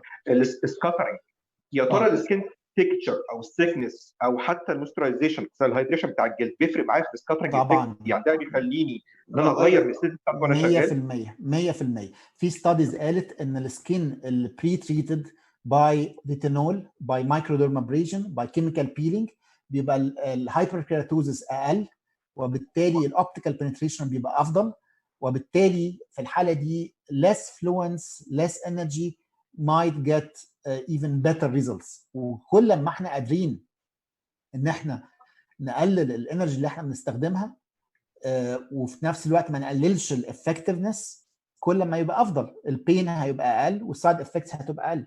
علشان كده in many procedures of rejuvenation انا I prefer ان انا احضر الجلد قبلها سواء بالمايكروديرمابريجن او باستخدام ريتينول قبلها وهكذا، لان ده بيقلل الهايبركيراتوزس والاوبتيكال بنتريشن هيبقى افضل. لما بنستخدم لما بنشيل الميك اب والسيبم والسوات ده بيخلي الاوبتيكال بنتريشن بتاع الليزر هيبقى افضل وهكذا. ف this is very important point طبعا. طيب في سؤال بيقول ان لو عيان وبيجي له او واحده بتعمل هير ريدكشن او وات ايفر من البروسيجرز على الليزر وبيجي لها سيزرز مثلا فهل كونفالجنس هل ايه اللي المفروض نعمله لو احنا هنشتغل لها؟ هو طبعا هنا الميديكال هيستوري مهم، وكان زمان بنقرا انه الابيلابسي والابيلابتيك فيتس ار ا كونترا انديكيشن فور ذا ليزر، صح؟ تمام. نرجع تاني ونقول ان في اكتر من فاكتور هنا لازم يتاخدوا في الاعتبار. if the epilepsy is controlled يبقى غالبا ما عندناش مشكله. if في active fits بتيجي يبقى we have to be careful. نمره 2 اللي بيعمل stimulation للفيتس هل هو الفوتو ستيميليشن او هو اللايت؟ يعني في بعض البيشنتس بتوع الابيليبسي لو تعرض لبين ممكن يدخل في فيت. في ناس ثانيه وده المور كومن ان السترونج لايتس strong emission of light هو اللي can precipitate a fit. ف if we are using an infrared laser, if you are using Nd:YAG laser or diode laser اللي هو not visible في الحاله دي there is no risk if it is the light stimulation هو اللي بيعمل الفيت. فانما لو بنستخدم Alexandrite laser or IPL or KTP laser or pulsed dye laser definitely we can have a risk if the patient is not controlled. تمام. شادي في سؤال؟ دكتور اشرف في برضه يعني في اسئله كتير قوي على ريجاردنج الثيرمال ريلاكسيشن تايم، برضه في واضح ان مش مفهومه البوينت دي، فانا هسالك بشكل مختلف شويه. في فرق بين الثيرمال ريلاكسيشن تايم and الثيرمال دامج تايم؟ هو الثيرمال دامج تايم هو البيك، يعني لو احنا وصلنا لل 100% this is the thermal damage time. الثيرمال اكسشن تايم هو اضعف الايمان. الثيرمال اكسشن تايم ده الوقت اللي هو بيبقى التارجت هيبتدي وصل ل 50% من فقد للحراره. يعني احنا دلوقتي لو التارجت اللي احنا بنعرضه للليزر ده ابتدى حرارته ترتفع مع البلس وبعدين ابتدى ان هو يوزع الحراره اللي حواليه فدرجه حرارته تنخفض، عند الثيرمال اكسشن تايم بيبقى فقد 50%، قبلها بيبقى محتفظ ب 50% او اكتر من الحراره، بعدها بيبقى فقد اكتر من 50%.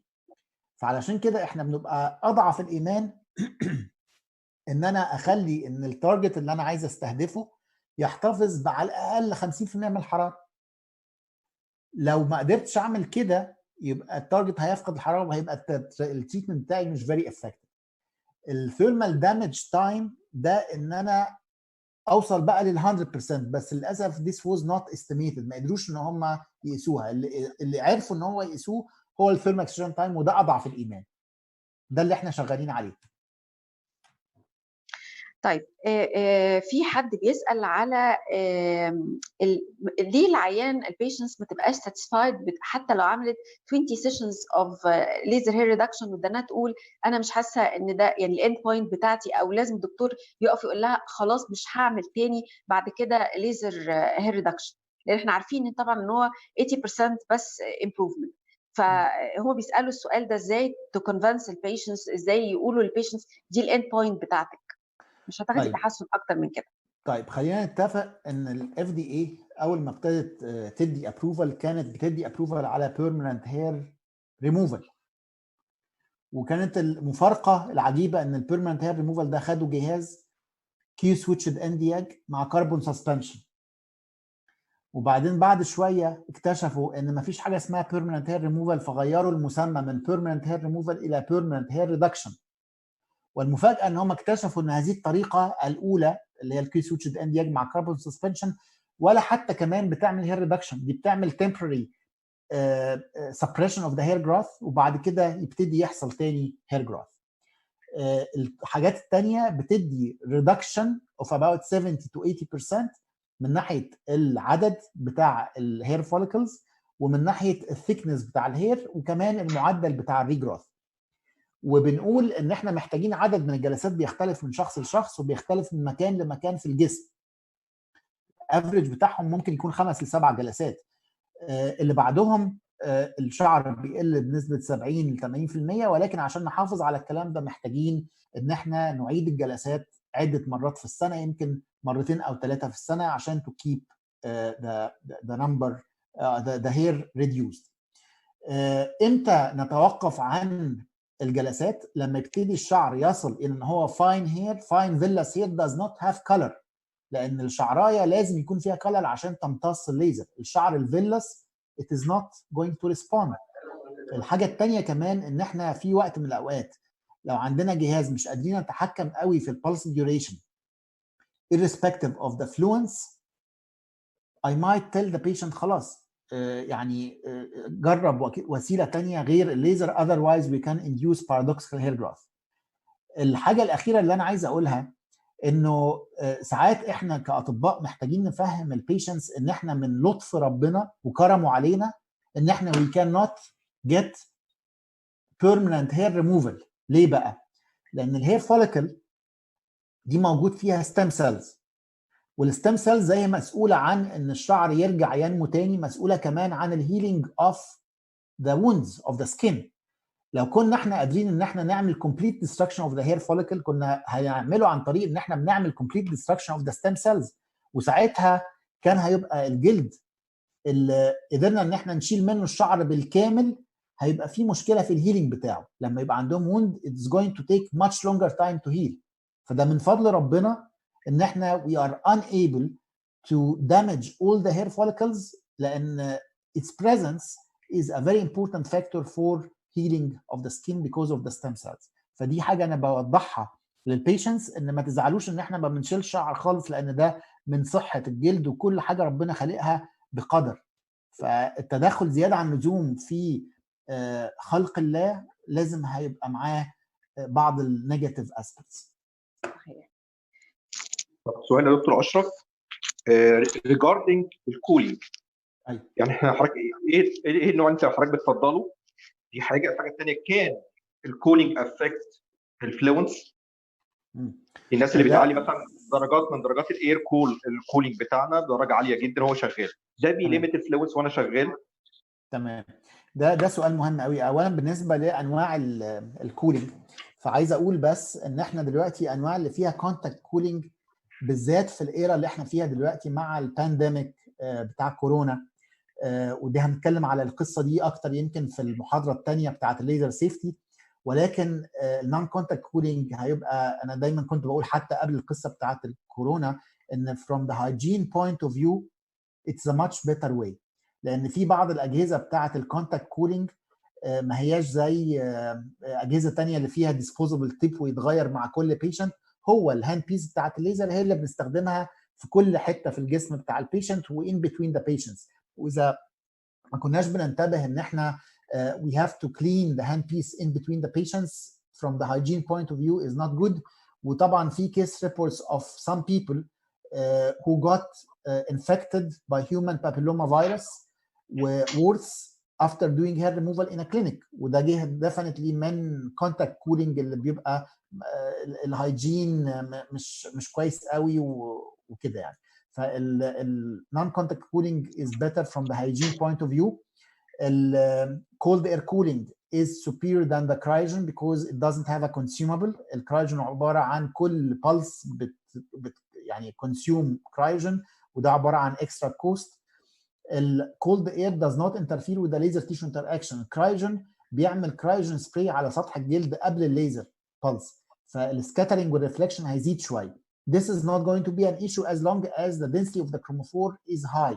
Thick hair, large blood vessel, dark pigmentation ما عندناش مشكلة. إنما لما يبتدي بقى الدنسيتي of the chromophore تقل، الشعراية بقت رفيعة، البلاد فيسل صغير أو البيجمنتيشن فينت، ساعتها الكرايوجين بينترفير with the absorption لأنه بيزود السكاترينج والريفلكشن، وساعتها بيضطر إن هم يعلوا الفلوينس عشان ياخدوا نفس الإفكت. تعلية الفلوينس might be associated with high risk of side effects.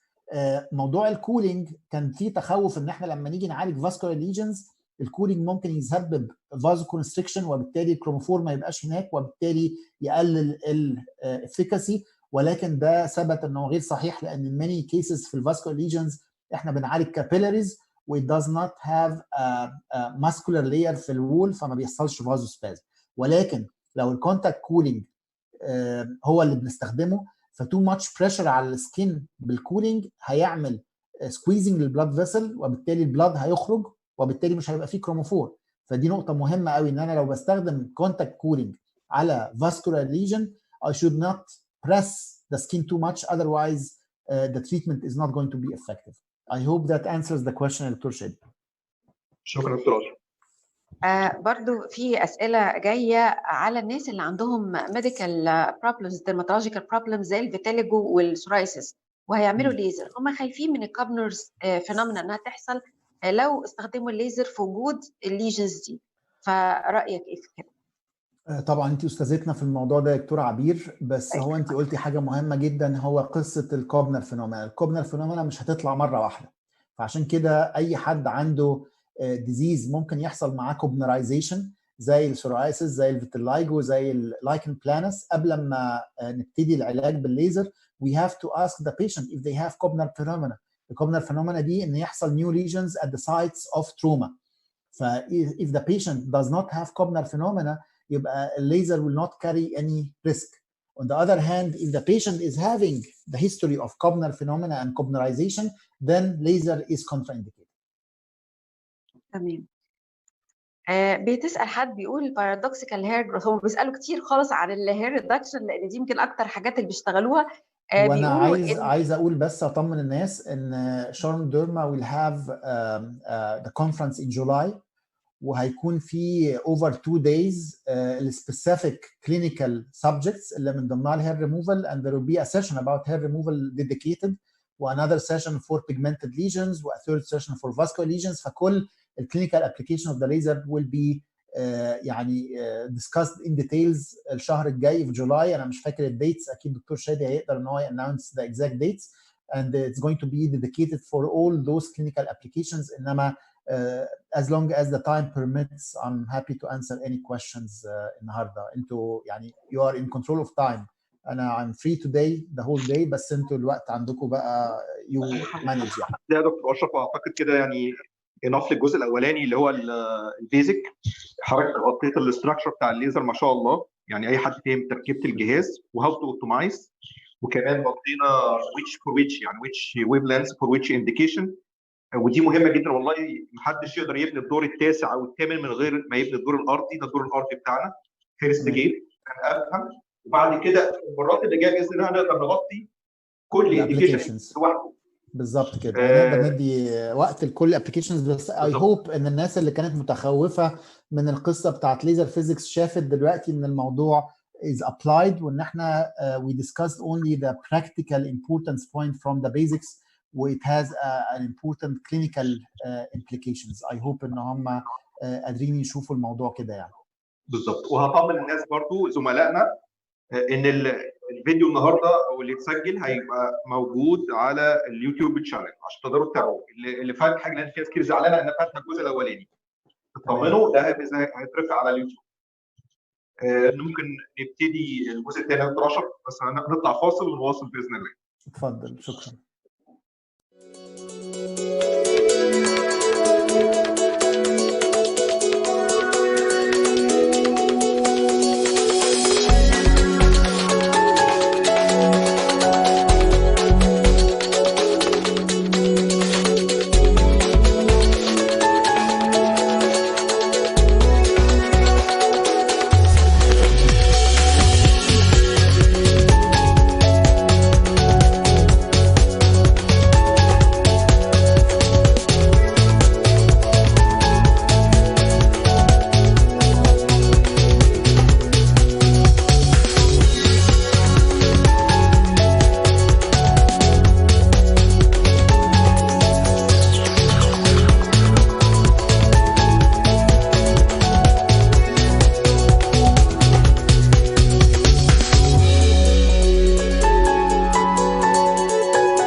اتفضل دكتور اشرف، حضرتك ممكن تبدا.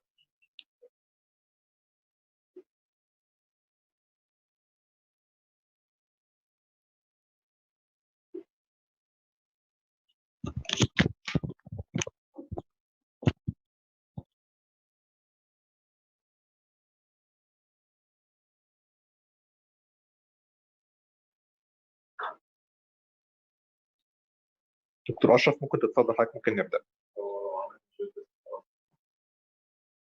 Okay, so now the second talk is about practical tips of laser safety. And again, laser safety is not a chapter in the laser textbook. Laser safety is not only the laser goggles. There are many aspects of the laser safety which is very important to be refreshed with. It's very important to be implemented every time we touch a laser machine. Otherwise, we increase the risk of problems and accidents and unsatisfactory outcome. So in order to understand the laser safety, it's very important to start with the American National Standard Institute, which is classifying the lasers into few classes according to the risk. So we start with class 1, and the class 1 laser is having very low energy output.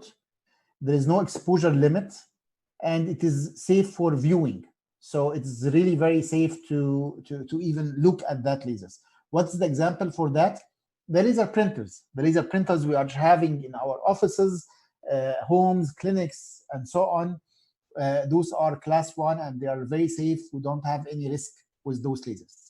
Then we have 2A, and this is having even also very low fluence, low energy output, and they are safe to look at that laser source for less than 1,000 seconds. They are not intended for direct viewing.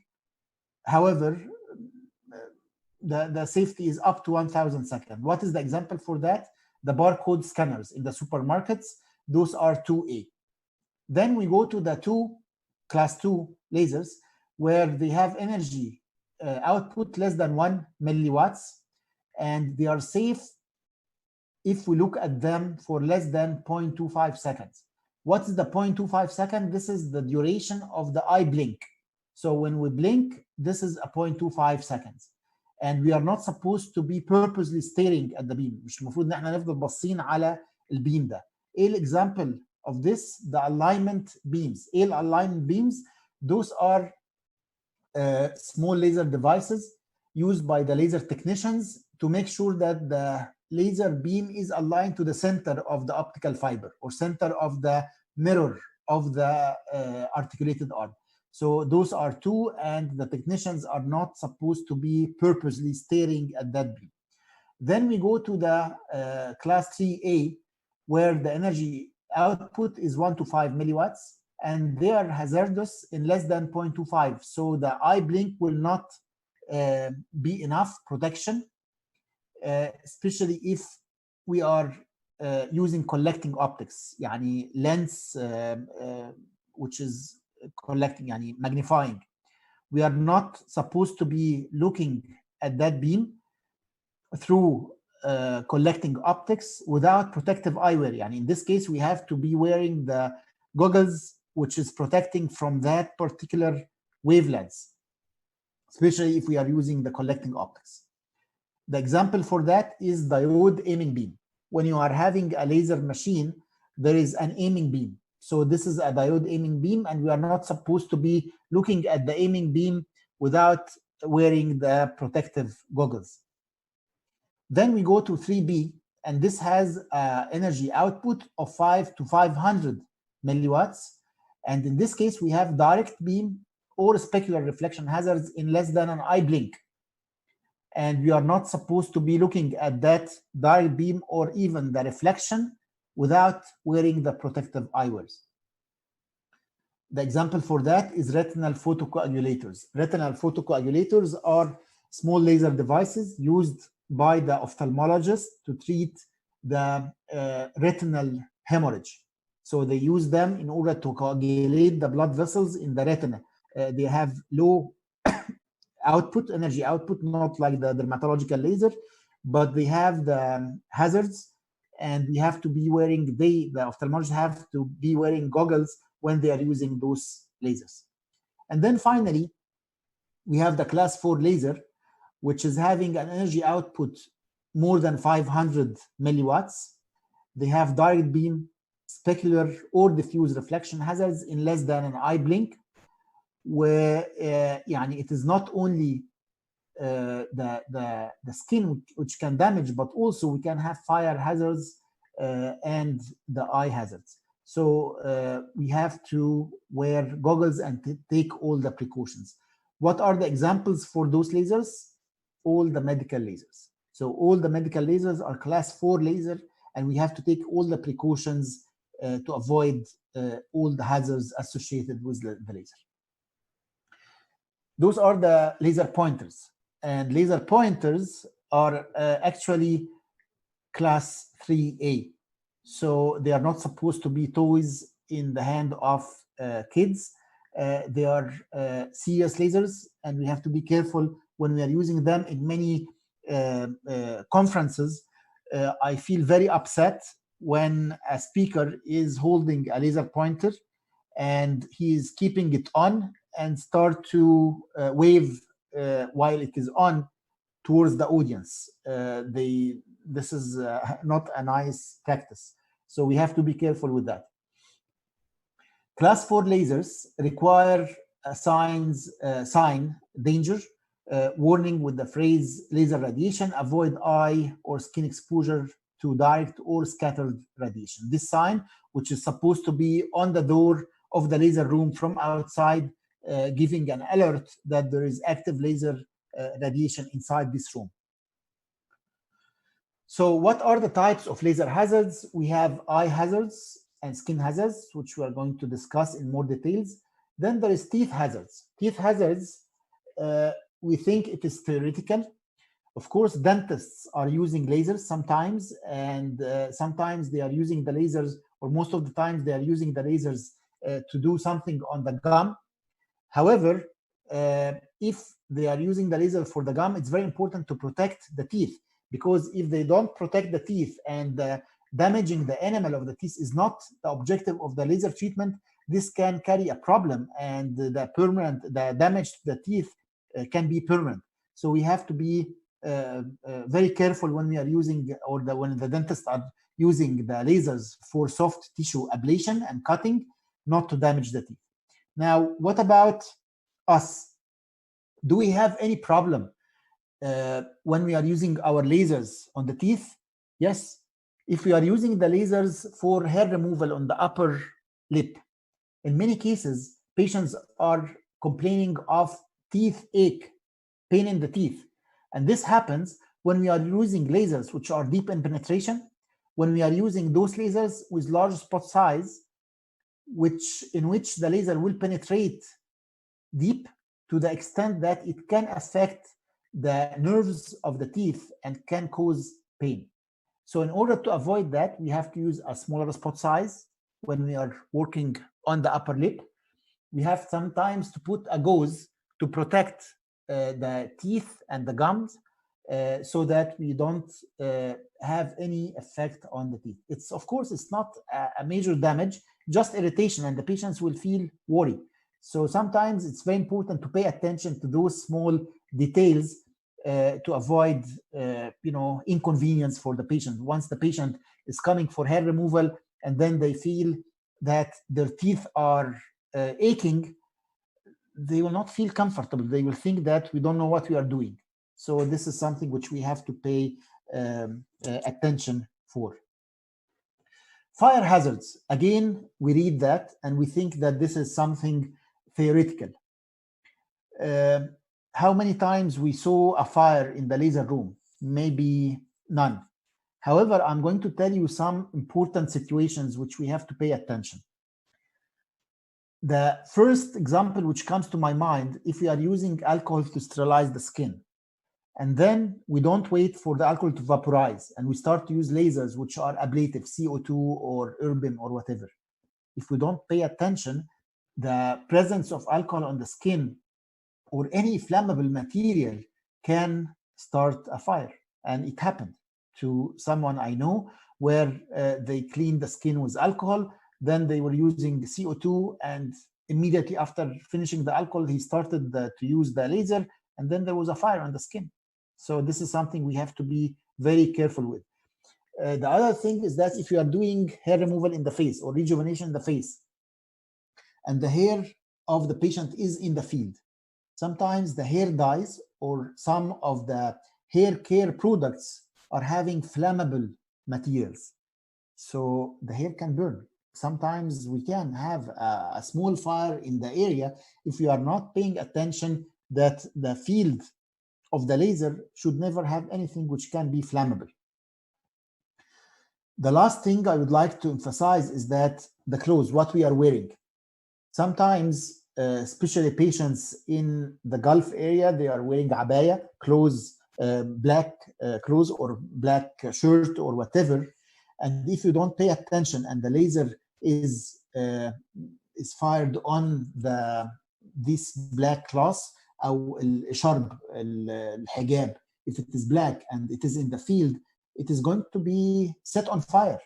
So all those are risks of having fire hazards with the laser beam.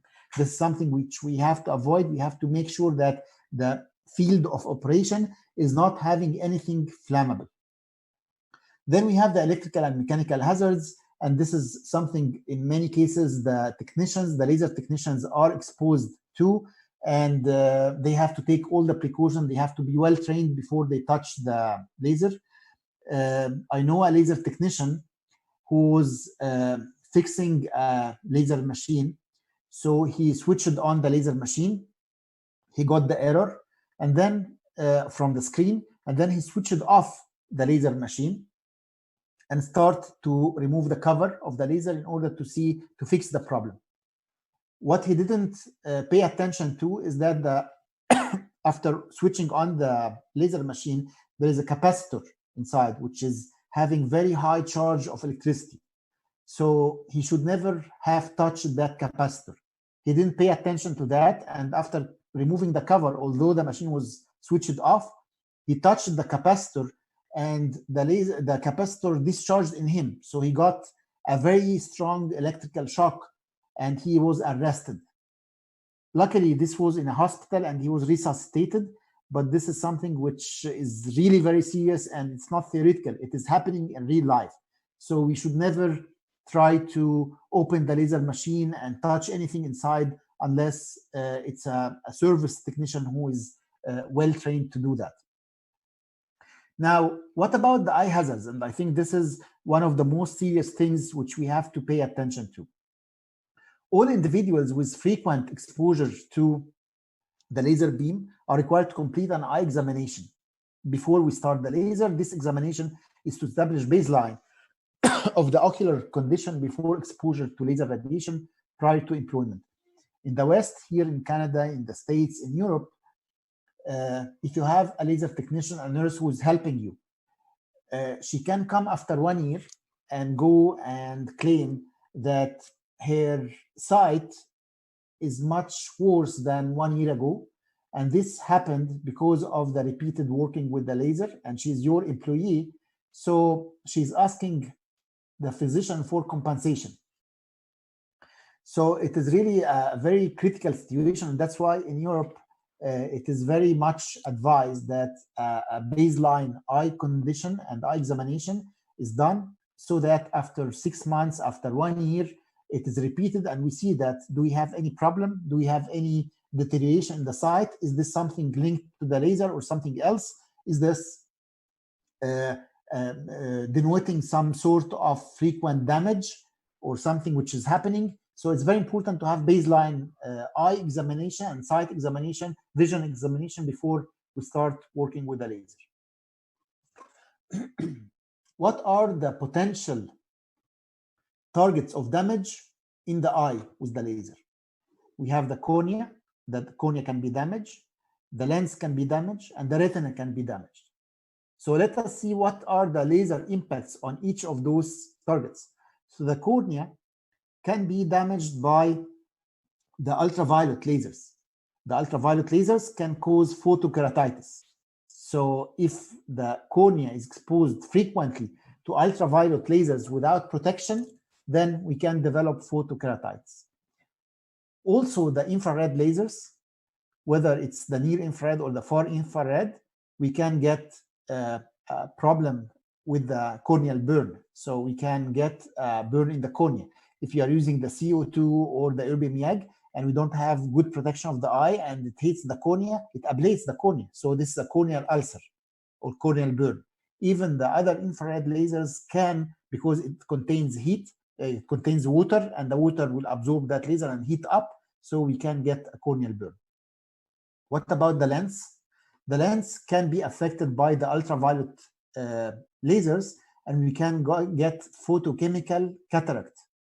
If someone is having phototherapy, and this is applied for the excimer laser, but more even for the UVB cabins and the ultraviolet, the PUVA treatment, then photochemical cataract can happen, and that's why eye coverage and eye protection is very important. And then finally, we have the retina, where with the retina, we can get thermal injury, we can get photochemical injury, and we can get retinal burns. And this happens with the visible light and also the infrared light.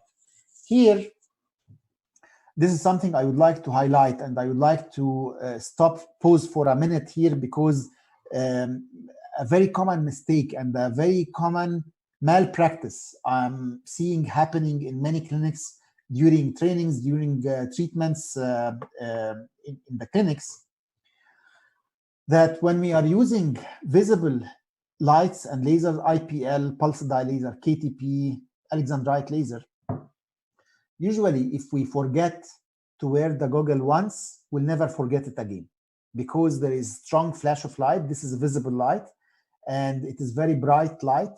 So we always are very keen on wearing the goggles while we are working with visible lasers. However, when we are working with invisible lasers, with infrared lasers, diode, Nd:YAG, CO2, erbium, those are infrared lasers. We cannot see the laser pulse. We see the aiming beam, but we don't see the laser pulse. So in many cases, colleagues are reluctant to wear the goggles because they feel that they are safe. However, this is actually a false sense of security, because if I'm using a visible light, when the laser or the light is emitted from the light reflection, we are having a reflex blinking, and this is at least a protective mechanism. Whereas if I'm using infrared laser, I don't have this protective mechanism. I cannot see the laser beam, so I don't blink. And that's why the incidence of eye damage with infrared lasers is much higher than with visible lasers. We don't blink. We don't have the luxury to blink. And that's why this is very important. You are not seeing the laser beam. It doesn't mean that you are safe. Actually, you are more at risk. So I strongly encourage all the practitioners to wear the goggles with all the lasers, of course, but with infrared lasers more than even with the visible lasers. With the visible lasers, they will wear it anyway because they cannot work without those. So this is a very important thing we have to remember. Now, we spoke in the beginning about the diffuse reflection, specular reflection, direct exposure, and so on. What is the meaning of that? Direct exposure means that the laser is going to be emitted directly towards the eye. So it happens especially when a laser technician is examining the laser, working on the laser, and then accidentally the laser fires into the eye. Or we are working for a patient in the face. The patient is not wearing the goggle, or he moves suddenly, so the goggle goes off, and then with the movement, the laser goes into the eye. this is the most severe damage to the eye because all the laser pulse will go into the eye. So this is very serious, and this is something which we should avoid with all the power we have.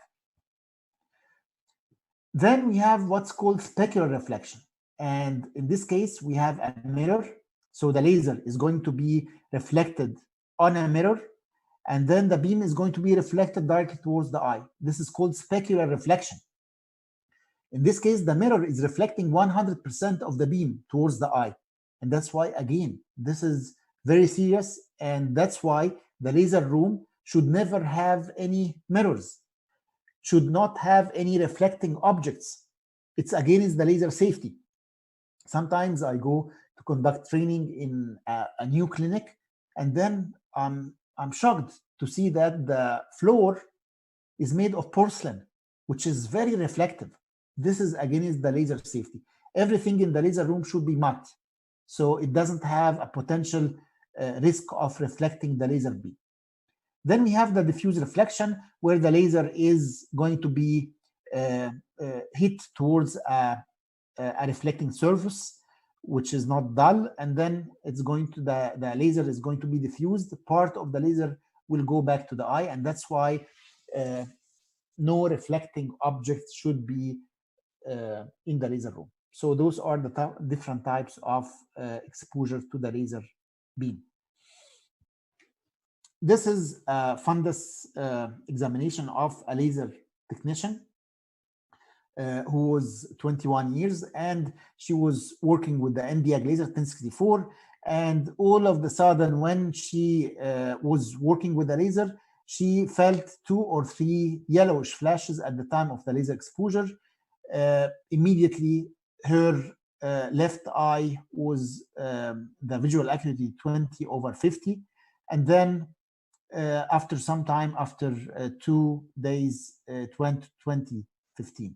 4 days after the accident, there was a foveal edema, as you can see, but then 1 month after, it is resolved, but there is a permanent damage. So this is something which we should avoid, and the damage is permanent, depending on where it is it close to the fovea or no, but damage is damage to the retina. So this is something which we have to avoid, and we have to prevent any situation which can lead to such scenario. To avoid the damage, we have to use eyewear, the laser goggles. And on the laser goggles, we have to have a label which is showing the wavelength and the optical density. For the wavelength, it's really very important to make sure that the goggle we are wearing is having protection from the wavelength we are using. In many cases, I go to some workshops or clinics or whatever, and they have multiple laser systems. And then when we start, I find that some of the attendees are wearing goggles which are protecting from other laser systems than the one we are using. So it's very important to make sure that the goggle you are wearing is the right goggle to the laser you are going to work with. The other important thing is the optical density. Optical density is the percentage of transmission. So if we have optical density 0, then 100% of the laser is going to go through that window, that lens, or that whatever it is. So, and the more the optical density, the less the transmission. So the minimum optical density acceptable is optical density 4. This is the minimal which we can accept. Today, there are many Korean and Chinese manufacturers of goggles, and some of them are not to the standard. So it's very important to check the optical density. And if it is less than 4, then it is going to be a problem and it's not protecting enough. Of course, the higher the optical density, the more opaque, the more difficult to see through. So that's why it's very important to have the good balance between a good optical density and at the same time to be able to see through. So an optical density of 5 and 6 is considered very good and very safe. The other important thing which I would like to highlight is that the goggles are not going to be good to go as long as the laser is still operational. Every 6 months, I have to check and examine my goggles, because if the covering coat is damaged, then it's not protective anymore. If the lens is cracked this is more dangerous to wear than not, because it can cause diffraction and it can guide the laser beam towards your eye. So never wear a goggle which is having a cracked lens. Never do that. When we finish working with the goggles, we should put it in its case. We should never put the lens of the goggle on the surface, because if we do that, then the lens coat is going to be damaged, and this is going to carry a lot of risk for the operator.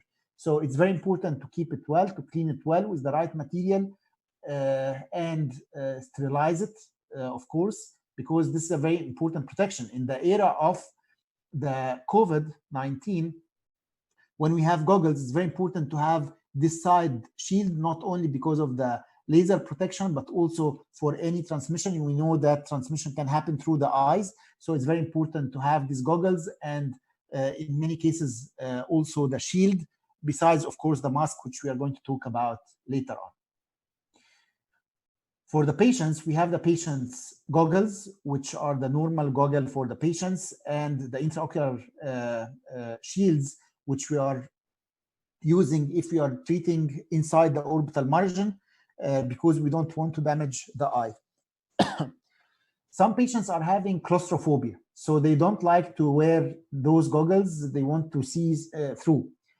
This is okay to give them this operator goggle as long as we are working in the body. However, if we are working in the head and neck, it is very important to use the patient goggle. We cannot give up this, because it will carry risk. This is going to be required only in the case of the treatment done in the peri-orbital area. Of course, in order to use those intraocular shield, we have to use a drop of anesthesia for the eye, and then we apply it, we do the procedure, and then we remove it. There are different sizes of those, so we use the right appropriate size to the patient size of the eye. There are small for the kids, medium for children, and large for adults, and we are supposed to be using the right size for the patient. Of course, the smaller it is, the easier to insert. However, if it is too small for the patient, then it's not protective enough. So it's important to use the right size for the patient. It is something which we can sterilize. I don't recommend at all to use plastic disposable ones.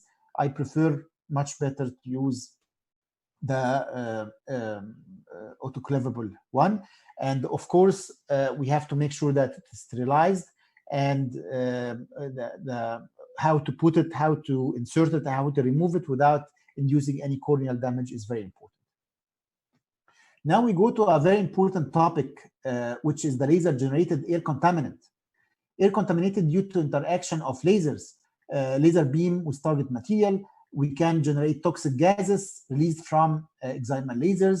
This will require special cabinet and air handling. Exhaust ventilation with special filters may be needed.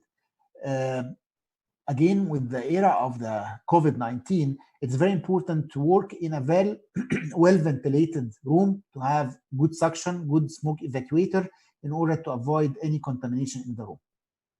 And this was a very interesting article about, which was published in 2016, end of 2016, about gaseous and particulate content of laser hair removal plume. And they found that there are 62 organic compounds identified, including carcinogens and toxins, in the plume generated by the hair removal. So they concluded that the laser hair removal should be considered as biohazard, warranting the use of smoke evacuators, good ventilation, respiratory protection, especially for the health workers. People who are doing hair removal more than 10 patients per day, they are exposed to those 62 organic compounds, which are carcinogens and toxins. So maybe soon we are going to require the practitioners to wear the chemical masks. Of course, not to that extent. However, good mask, good ventilation, smoke evacuation, and respiratory protection are going to be required. When we come to the plume, any ablative lasers can create plume of smoke that can potentially harm the surgeon, the patient, and the operating personnel. So also it was found that various bacterial spores and human papillomavirus particles have been recovered alive from the carbon dioxide laser plume. This is a very critical issue. If you are working with ablative laser on a patient of warts, be sure that this smoke is containing the human papillomavirus alive. And there are case reports of physicians who got laryngeal papilloma after treating warts. So this is a serious thing which requires two important things. The laser-specific surgical mask, this is the N95. Everyone today knows the N95. So the normal surgical mask is not enough for protection. And also the smoke evacuator. And the smoke evacuator, in order to be effective, we have to hold it not more than 2 centimeters away from the surface of the skin. If I am holding the smoke evacuator too far, it is losing the effectiveness. It has to be maximum 2 centimeters away from the surface of the skin. This is how we ensure that it is effective. And when we are using the laser to ablate any tissue which might contain virus, the N95 is very important. Now, if we have a possibility to use non-ablative lasers to treat warts, I prefer that. I personally stopped to use the ablative lasers to treat warts. I prefer to use something like the pulse dye laser or the Nd:EGG, which are non-ablative to treat warts, because number one, they are effective. Number two, they are not vaporizing the tissue, so we don't have risk of contamination of the air, contamination of the staff. So non-ablative lasers can be used or better used in treating such conditions. There's no evidence that the HIV or the hepatitis virus or even the COVID are transmitted in the laser plume. However, we have to pay attention to what we are doing in the procedure and what risk we should we carry in order to avoid those practices and take all the precautions to avoid contamination during the procedure which we are doing. If we look at the laser types and the accidents, we are going to see that the Nd:EGG laser is having the highest incidence of accidents because it's deep in penetration, because it's used by different chromophores, and because it's infrared, so we cannot blink, we cannot see it. And that's why it has the highest potential risk of accidents, and the incidence of accidents are highest with the Nd:EGG. If we look at the laser accidents by professional accident activity, then laser technicians are showing the highest incidence of problem. Why? Because when they are doing what they are doing on regular basis, sometimes they feel confident. They don't take the basics of the practice, and in many cases they don't wear the goggles, or they don't take all the precautions required. They don't wait for the alcohol to be vaporized, and so on. So we can see that doctors or nurses are more careful. The maintenance service also are very careful. So the technicians should pay more attention to the procedure and the basics of the laser safety. Otherwise, we are going to see more laser accidents.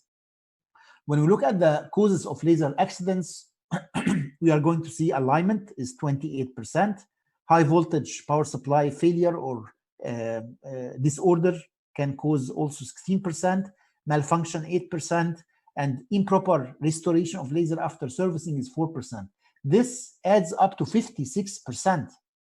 And this means that the proper maintenance and preventive maintenance of the laser machine can avoid more than half of the laser accidents. And that's why it's very important always to keep the laser in well-maintained with very good supervision from the technicians in order to avoid the accidents of the lasers. Now, this was regarding the laser safety. Now, a very important topic which I would like to highlight before we end, which is the difference between professional errors and adverse effects and complications.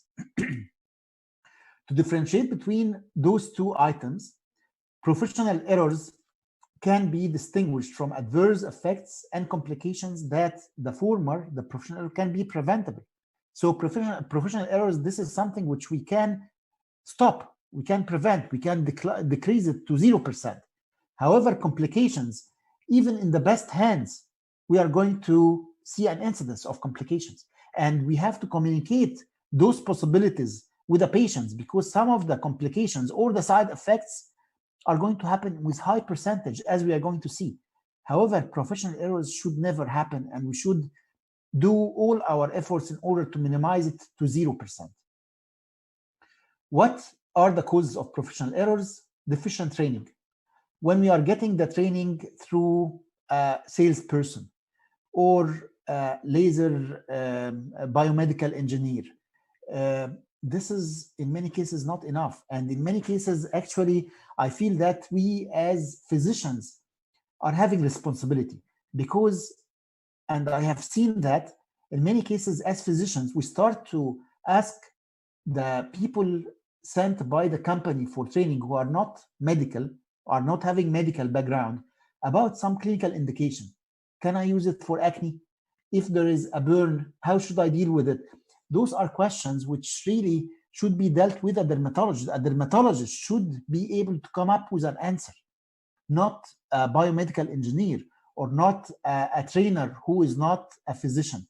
So in many cases, we have to do our own homework in order to come up with the right indications, even if the company is claiming that I can use a Q-switched laser in treating port 1 stain because it has a wavelength of 585.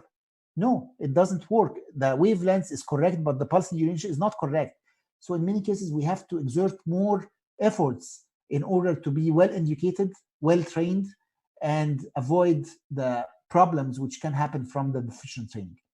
Lack of documentations. This is again something which is a problem. If I have a patient, and we are going to see some photos of that, and the patient after a few sessions coming to complain that I got hyperpigmentation or I got a scar after the laser treatment. If I didn't have a photo of the patient before I treat her, and I did not put in the notes that this patient is having a scar on the area I'm going to use the laser on, or she's having hyperpigmentation on this area, when the patient come back and claim that she developed that scar or that hyperpigmentation from the laser, I cannot defend myself. On the other hand, if I have the photo, if I have my notes, if I have the documents where I report any problem existing in the skin of the patient before I touch her, then I tell her, no, this problem was there before we start, and so on. If I don't take proper history and I don't document that the patient is on photosensitizer or taking anticoagulant or taking whatever medication it is, then we can have problems which are unexpected. Or we don't tell the patient, expect that we might have some bruises because you are taking anticoagulant, and then the patient will be scared, will think that we did something wrong. And there is a very important saying, which I always like to remind my colleagues, that explaining something to the patient before it happens is called patient education, and it is very highly appreciated. Explaining something to the patient after it happens, it's called apology, and the patient expects compensation. So it's very important to spend enough time with the patient explaining about the treatment, about the limitations, about the expectations, about the skincare required, about what should be taken into consideration, what to avoid, and so on, before we do the procedure, so that the patient is having the appropriate expectations and not got with a surprise about something he didn't expect. Inadequate and inexact patient information. This is the same point. Incorrect determination of indications. I have a hair removal laser and I have a patient coming for port 1 stain, so I start to treat the port 1 stain with the hair removal laser. It will never work. Or I have a pulsed dye laser and I try to use it for hair removal. It will not work. Incorrect diagnosis. Pigmented lesion, I start to treat it while it is not supposed to be treated. This is a big disaster. Failure to perform test treatments when this is indicated. This is a professional error. and of course, incorrect operation of the laser, and this is going to be going with a deficient training. All those are something which we should avoid, we should stop, and we can stop. This is an example of a patient who got hypopigmentation after hair removal. So this is something which can happen. It can be a professional error if it is due to one of the factors we just discussed, and it can be a complication. So when we evaluate a patient like that, do we consider that a professional error or a side effect? If you look at the spacing of the pulses, and if you look at the size of the pulses, sometimes it is having large size, sometimes it's slow, it's smaller.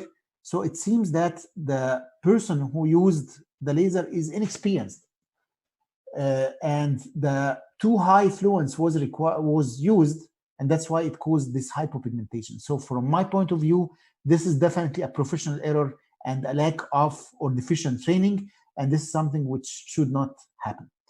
Also, a very important point which we have to pay attention to, that in a poorly supervised laser practice, the pressure to convert all consultations into treatments may result in poor patient selection. So a patient is not indicated, but we are trying to push the patient in order to generate income.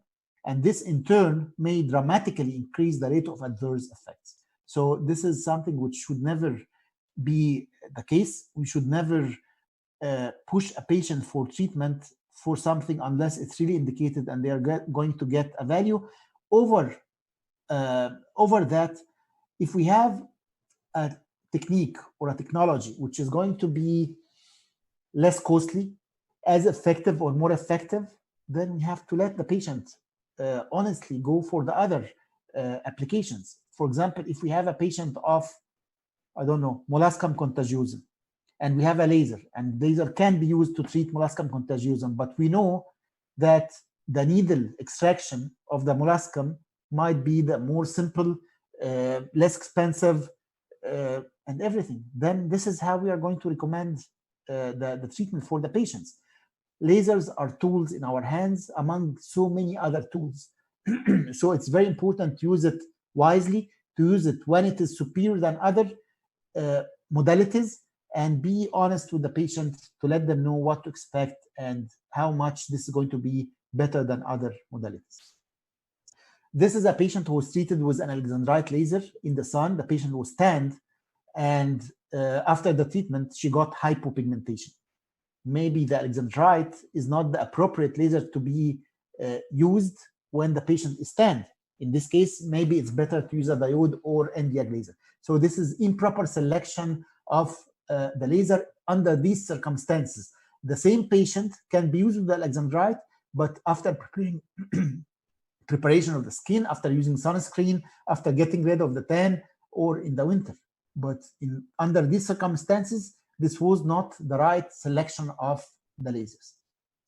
And this is a patient who is skin type 5, and IPL was used, where, of course, it caused hyperpigmentation. This is not the right thing to do, especially in the older versions of the IPL, where pulse duration was not possible to be selected. It was one fixed pulse duration. So definitely, I would never use an IPL in skin like that with old version of the system without proper cooling. Otherwise, we are going to be having such hyperpigmentation. So hyperpigmentation, the incidence of hyperpigmentation is often linked to laser selected. It may be minimized with daily sun protection and bleaching cream at night if we are afraid of the PIH.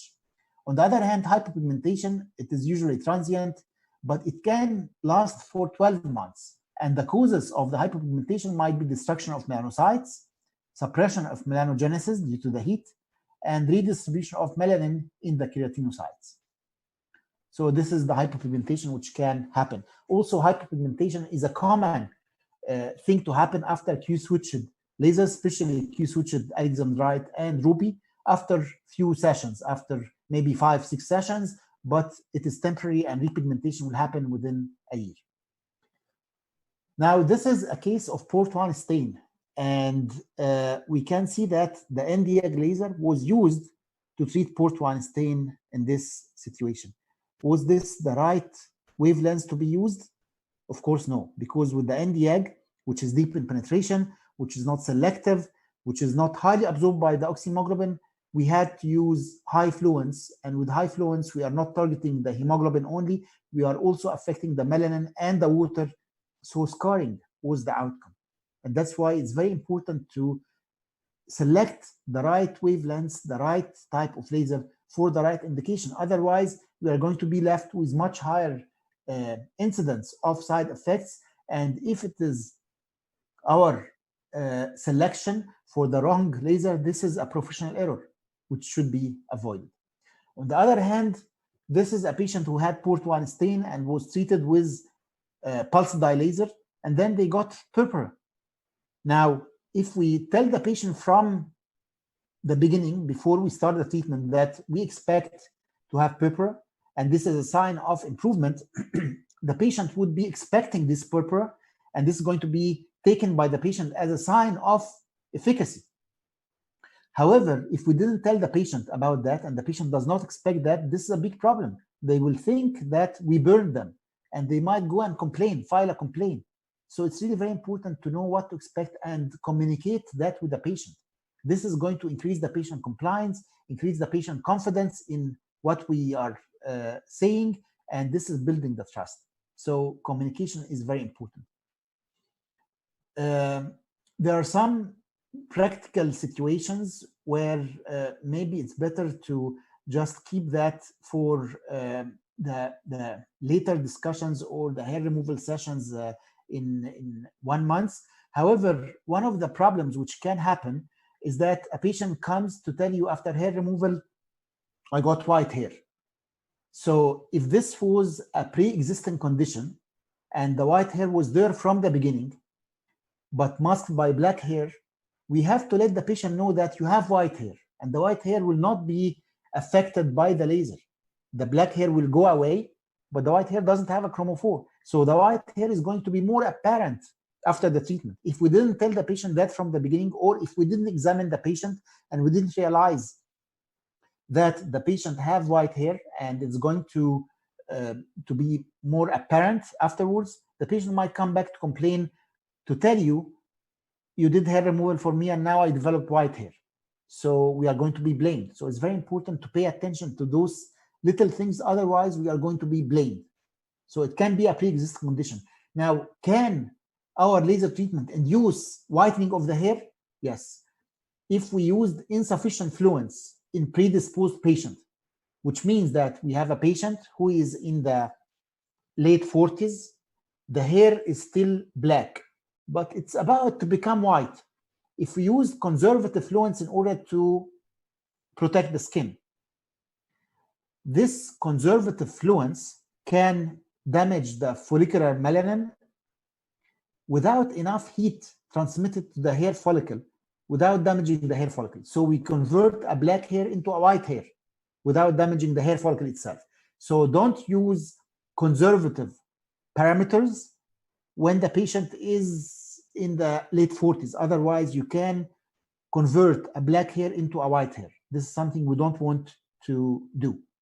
Use the right parameters, the right fluence, the right pulse duration, and protect the skin by cooling instead of decreasing the fluence or increasing the pulse duration. And this is a patient who came after a few laser sessions to claim that we induced white hair. Yes, there are some white hairs here.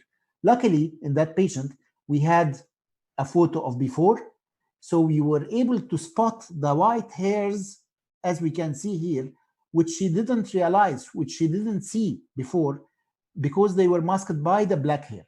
Once we get rid of the black hair, the white hair became more prominent, more apparent.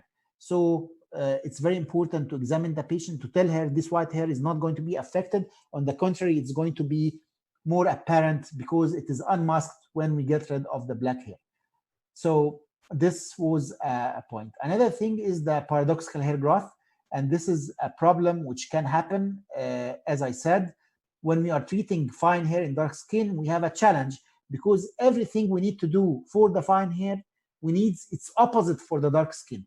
Fine hair need a wavelength which is highly absorbed by the melanin, like the IPL, like the alexandrite, like the ruby laser. Whereas in dark skin, we need lasers which are less absorbed by melanin, like the diode or the Nd:YAG laser. So this is a contradiction. Fluence, fine hair, we need to increase the fluence because the absorption is going to be less. However, in dark skin, we need to decrease the fluence, otherwise we can damage the epidermal melanin and cause a problem. Pulse duration, in the fine hair, we have small chromophore, short pulse duration, short thermal excitation time, so the pulse duration has to be shorter. Whereas in dark skin, we have large chromophore epidermal melanin, which we don't want to affect. So I have to use a pulse duration above the thermal excitation time, so I have to use long pulse duration. So this is a contradiction. Cooling, fine hair, it's okay to use the cooling, but in dark skin, we have to increase the cooling. Otherwise, the pain is going to be more because of the melanin of the epidermis, which is absorbing the laser and converting into heat. So dark skin patients will feel more pain than fair skin. So we have to use cooling. In fine hair, we don't want to use too much cooling because already the absorption is low. And if we decrease the temperature of the skin, we might affect the outcome. So everything is contradicting and it's very difficult. And that's why this is where we can see higher incidence of paradoxical hair growth. So I would like to skip this area because of the time factor. However, we have to differentiate between two important scenarios. Untreated area in close proximity to the treated area, where the hair growth will increase in the area around the area we treat. So I treat my chin for hair removal, it responds well. However, the area around the chin will start to have more hair growth. This is one scenario. The other scenario is that I am having fine hair in my face. I treat this area, but then the hair growth increases in this area. Those are two different scenarios. In the first scenario, when we are treating the hair, in both scenarios, actually, underlying pathology will increase the incidence of paradoxical hair growth. So if I have polycystic ovary or any hormonal disturbances, then the incidence of paradoxical hair growth, whether it's this type or that type, are going to be more. But in the first scenario, when I treat an area and it responds, but then the area surrounding it is having paradoxical hair growth, then it's the cooling. If we have contact cooling or cryogen cooling, it's cooling the area in a limited time period. Whereas with cold air cooling, it is causing bulk cooling, so it cools the area before, during, and after the laser pulse. So it is a very efficient way of cooling, and the incidence of paradoxical hair growth with air cooling is less than with contact cooling or cryogen sprays. If you have a system which does not have cold air cooling, it's not the end of the world. You just need to have ice compressors in the treated area and the surrounding area for 10 minutes after the laser session. This is going to decrease the incidence of paradoxical hair growth because you are not allowing the collateral thermal diffusion and photobiostimulation. What about if the area you treated started to show more hair growth? Then you are using wrong parameters, because the parameters you used increased the hair stimulation instead of reducing the hair. Either the fluence is too low, or the pulse duration is too long, or you are not using the right wavelengths. So you have to revise the parameters. So this is regarding the paradoxical hair growth, and this is an example of a patient who had more hair growth after the laser treatment, and usually it happens in darker skin people in the face and in the neck. This is the most common area. What we need to think of: suboptimal fluence, long pulse duration in cases of fine hair, long wavelengths in fine hair, and fine hair with cryogen. Cryogen, as we said, is going to increase the scattering and reflection, so suboptimal energy delivery, and we can induce photobiostimulation. Acneiform eruption is something which can happen after hair removal, and in many cases, people are complaining of that. Usually it happens in younger patients. It happens more in Fitzpatrick skin types 5, followed by 3 and 4. And usually it's mild and lasts for short duration. And in many cases, it's foreign body reaction, because when we use the laser, it damages the hair follicle. And in this case, we have a foreign body now, where it is a reaction like the pseudofolliculitis barbae, where the hair is curly and goes back to the skin and causes this foreign body reaction. And we have to let the patient know that this is something which is going to subside with the subsequent sessions. Nothing to worry about. It's not infection, so antibiotics will not help. Sometimes we can use weak steroid cream. We can have a combination, Fusicord, for example, or Fusidine-H, but the cortisone is going to be enough, and the reaction will decrease with the subsequent sessions. Another thing is, this is a patient who had an eyebrow tattoo, and the operator did not pay attention that this is the first session where the ink is fresh and the absorption is very strong, and started with high fluence, 6 or 7 joules per centimeter square with the Q switched NDL. This is a mistake. When the ink is having high concentration, we have to use with much less fluence because the absorption is very strong. So if we use high fluence, then we can get ulceration, and as we can see, it's going to be a big problem. So it's very important to pay attention to the basics, which we started with. High density of the chromophore, low fluence will do the job with much better safety profile. This is from the basics, but we can see the practical importance of that. Thick hair, you don't need to use high fluence because it's going to damage the surrounding tissue as well. And vice versa, if you are having fine hair, if you are having faint pigment, this is where we need to use higher fluence and shorter pulse duration. So this is the patient, and we can see the ulceration. This is a patient who was treated with hair removal with an IPL, with contact cooling, and we can see that the distribution of the energy was not very homogeneous because it's a curvy surface. So when we are having a contact cooling device, it's very important to make sure that the full surface of the skin is in contact with the cooling tip. Otherwise, as happened here, if it is curved, then an area which is in close contact with the skin will be cooled, but there is an area like this where it is going to be exposed to the light without cooling, and we can see the damage. And this is what Dr. Abir was referring to, that sometimes we can see crescent-like hyperpigmentation when the non-contact handpiece is not in full contact with the skin, not perpendicular on the skin, so the cryogen can hit the side of the handpiece, will not go to the skin, whereas the laser will go. So we can see crescent-like hyperpigmentation due to the non-perpendicular position of the handpiece, and this can cause burns and later on pigmentary problems. On the other hand, the direction of the cooling tip. So if it's a curvy surface, I can change the position so that I put it parallel to the skin, so that I'm in a much better contact with the skin. And this is a patient who was treated for hair removal. This was the 4th session, and during the session, the patient was reporting that the pain was much more than the previous sessions. So the technician didn't pay attention to that comment and continued the treatment. When the patient went home, she sent her photos, and she had those skin lesions, skin burns. And when they looked into the handpiece of the laser, they found this damage on the optics. And this happens when they are treating hair removal, when they're doing hair removal on large area, and fragments of the hair will be deposited on the handpiece, and then they keep firing the laser.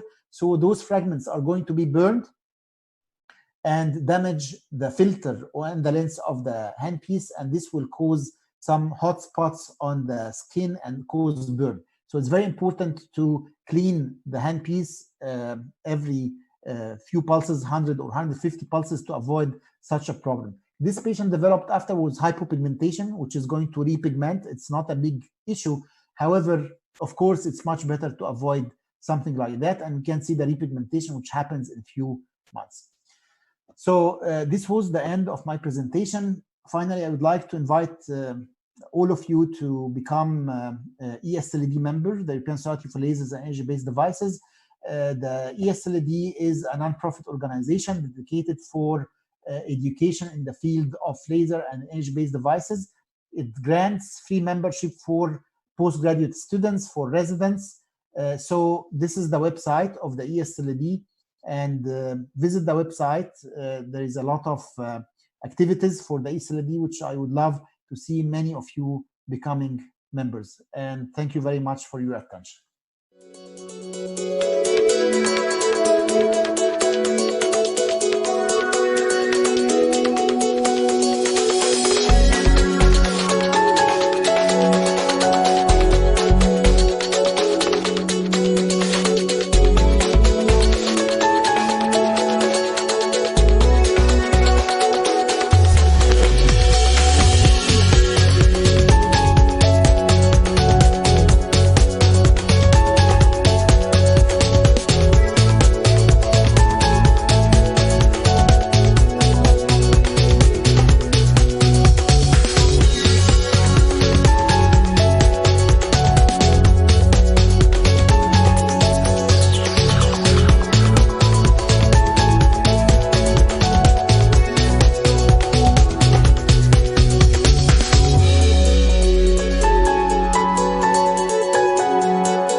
اتفضل دكتور شادي، سامعك. اوكي يا دكتور. اشكرك والله على الوقت ده. ربنا يخليك. مجهود رائع حضرتك في الفيزيك والسيفتي، ربنا يكون في عمرك انت بتتكلم كل الوقت ده. I hope بس ان احنا حسينا انه السيفتي اتس نوت حاجه نظريه وبس، فيها حاجات كتير، فيها يعني practical importance، ومحتاجين جدا ان احنا to remember الكلام ده يعني واحنا بنشتغل كل مره بنمسك الجهاز بتاع الليزر. تمام، عشان كده احنا برضه اسئلتنا النهارده هتبقى برضه متعلقه اكتر الانيشال هازارد اللي هي بيئه بقى الاتش بي في، الكوفيد 19، حتى الهير كلوب.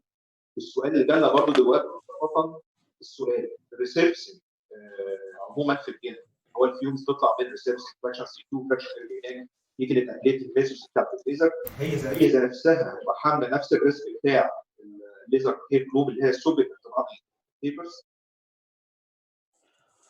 هو الريسيرفيسنج هيطلع منه بلوم، احنا وي ار فابورايزنج تيشو. فهو احنا حتى قبل الموضوع بتاع الكوفيد لازم نبقى عندنا بريكوشنز، لازم يبقى فيه سموك ايفاكيويتور، والسموك ايفاكيويتور لازم ده ما يبقاش اكتر من 2 سم away from the skin. لازم نبقى لابسين الماسك لو في اي احتمال انه يبقى فيه فيرال بارتكلز في التيشو. انا I would prefer ان انا البس ال N95 مع السموك ايفاكيويتور. اذا ما كانش ال N95 موجود يبقى على الاقل ابقى لابس سيرجيكال ماسك ومعاه الفيس شيلد، ودول الحاجات دي بقت متوفره دلوقتي. فدي الحاجات اللي احنا محتاجين ان احنا نعملها. طبعا عايز اقول بس ان احنا اللي هيزيد على ما قبل الكوفيد 19 ان احنا محتاجين ان احنا نبقى سيلكتيف في البيشنتس اللي احنا وي اكسبت. يعني اي حد احتمال يكون بوزيتيف من الهيستوري، من ان هو كان جاي من سفر قريب او كان ملاصق لحاله بوزيتيف او حاجه زي كده، ما حبكش ان يتعمل البروسيجر ده دلوقتي. فيعني بس احنا محتاجين نبقى واخدين البريكوشنز العاديه اللي احنا عارفينها قبل ما نعمل اي بروسيجر. بالنسبه للسبيسيفيك بروسيجرز الابليشن والريسيرفيسنج ما اعتقدش ان هو هيبقى في حاجه محتاجين نعملها زياده غير اللي كان بيتعمل قبل كده. بس نبقى عارفين انه لو في البيشنت بوزيتيف محتاجين ان احنا نبقى لابسين الماسك بتاعنا. البيشنت لو هو احنا بنشتغل في حته ما هياش في الفيس يبقى هو كمان لابس الماسك بتاعه، ونبقى السموك ايفاكيوتور موجود وبنستخدمه ما يبقاش بعيد اكتر من 2 سم من سطح الجلد. تمام. دكتور أشرف، طبعا محاضرة قيمة جدا ومهمة جدا، والسيفتي ميجرز في منتهى الأهمية في الدنيا، وأنت غطيتها بشكل رائع.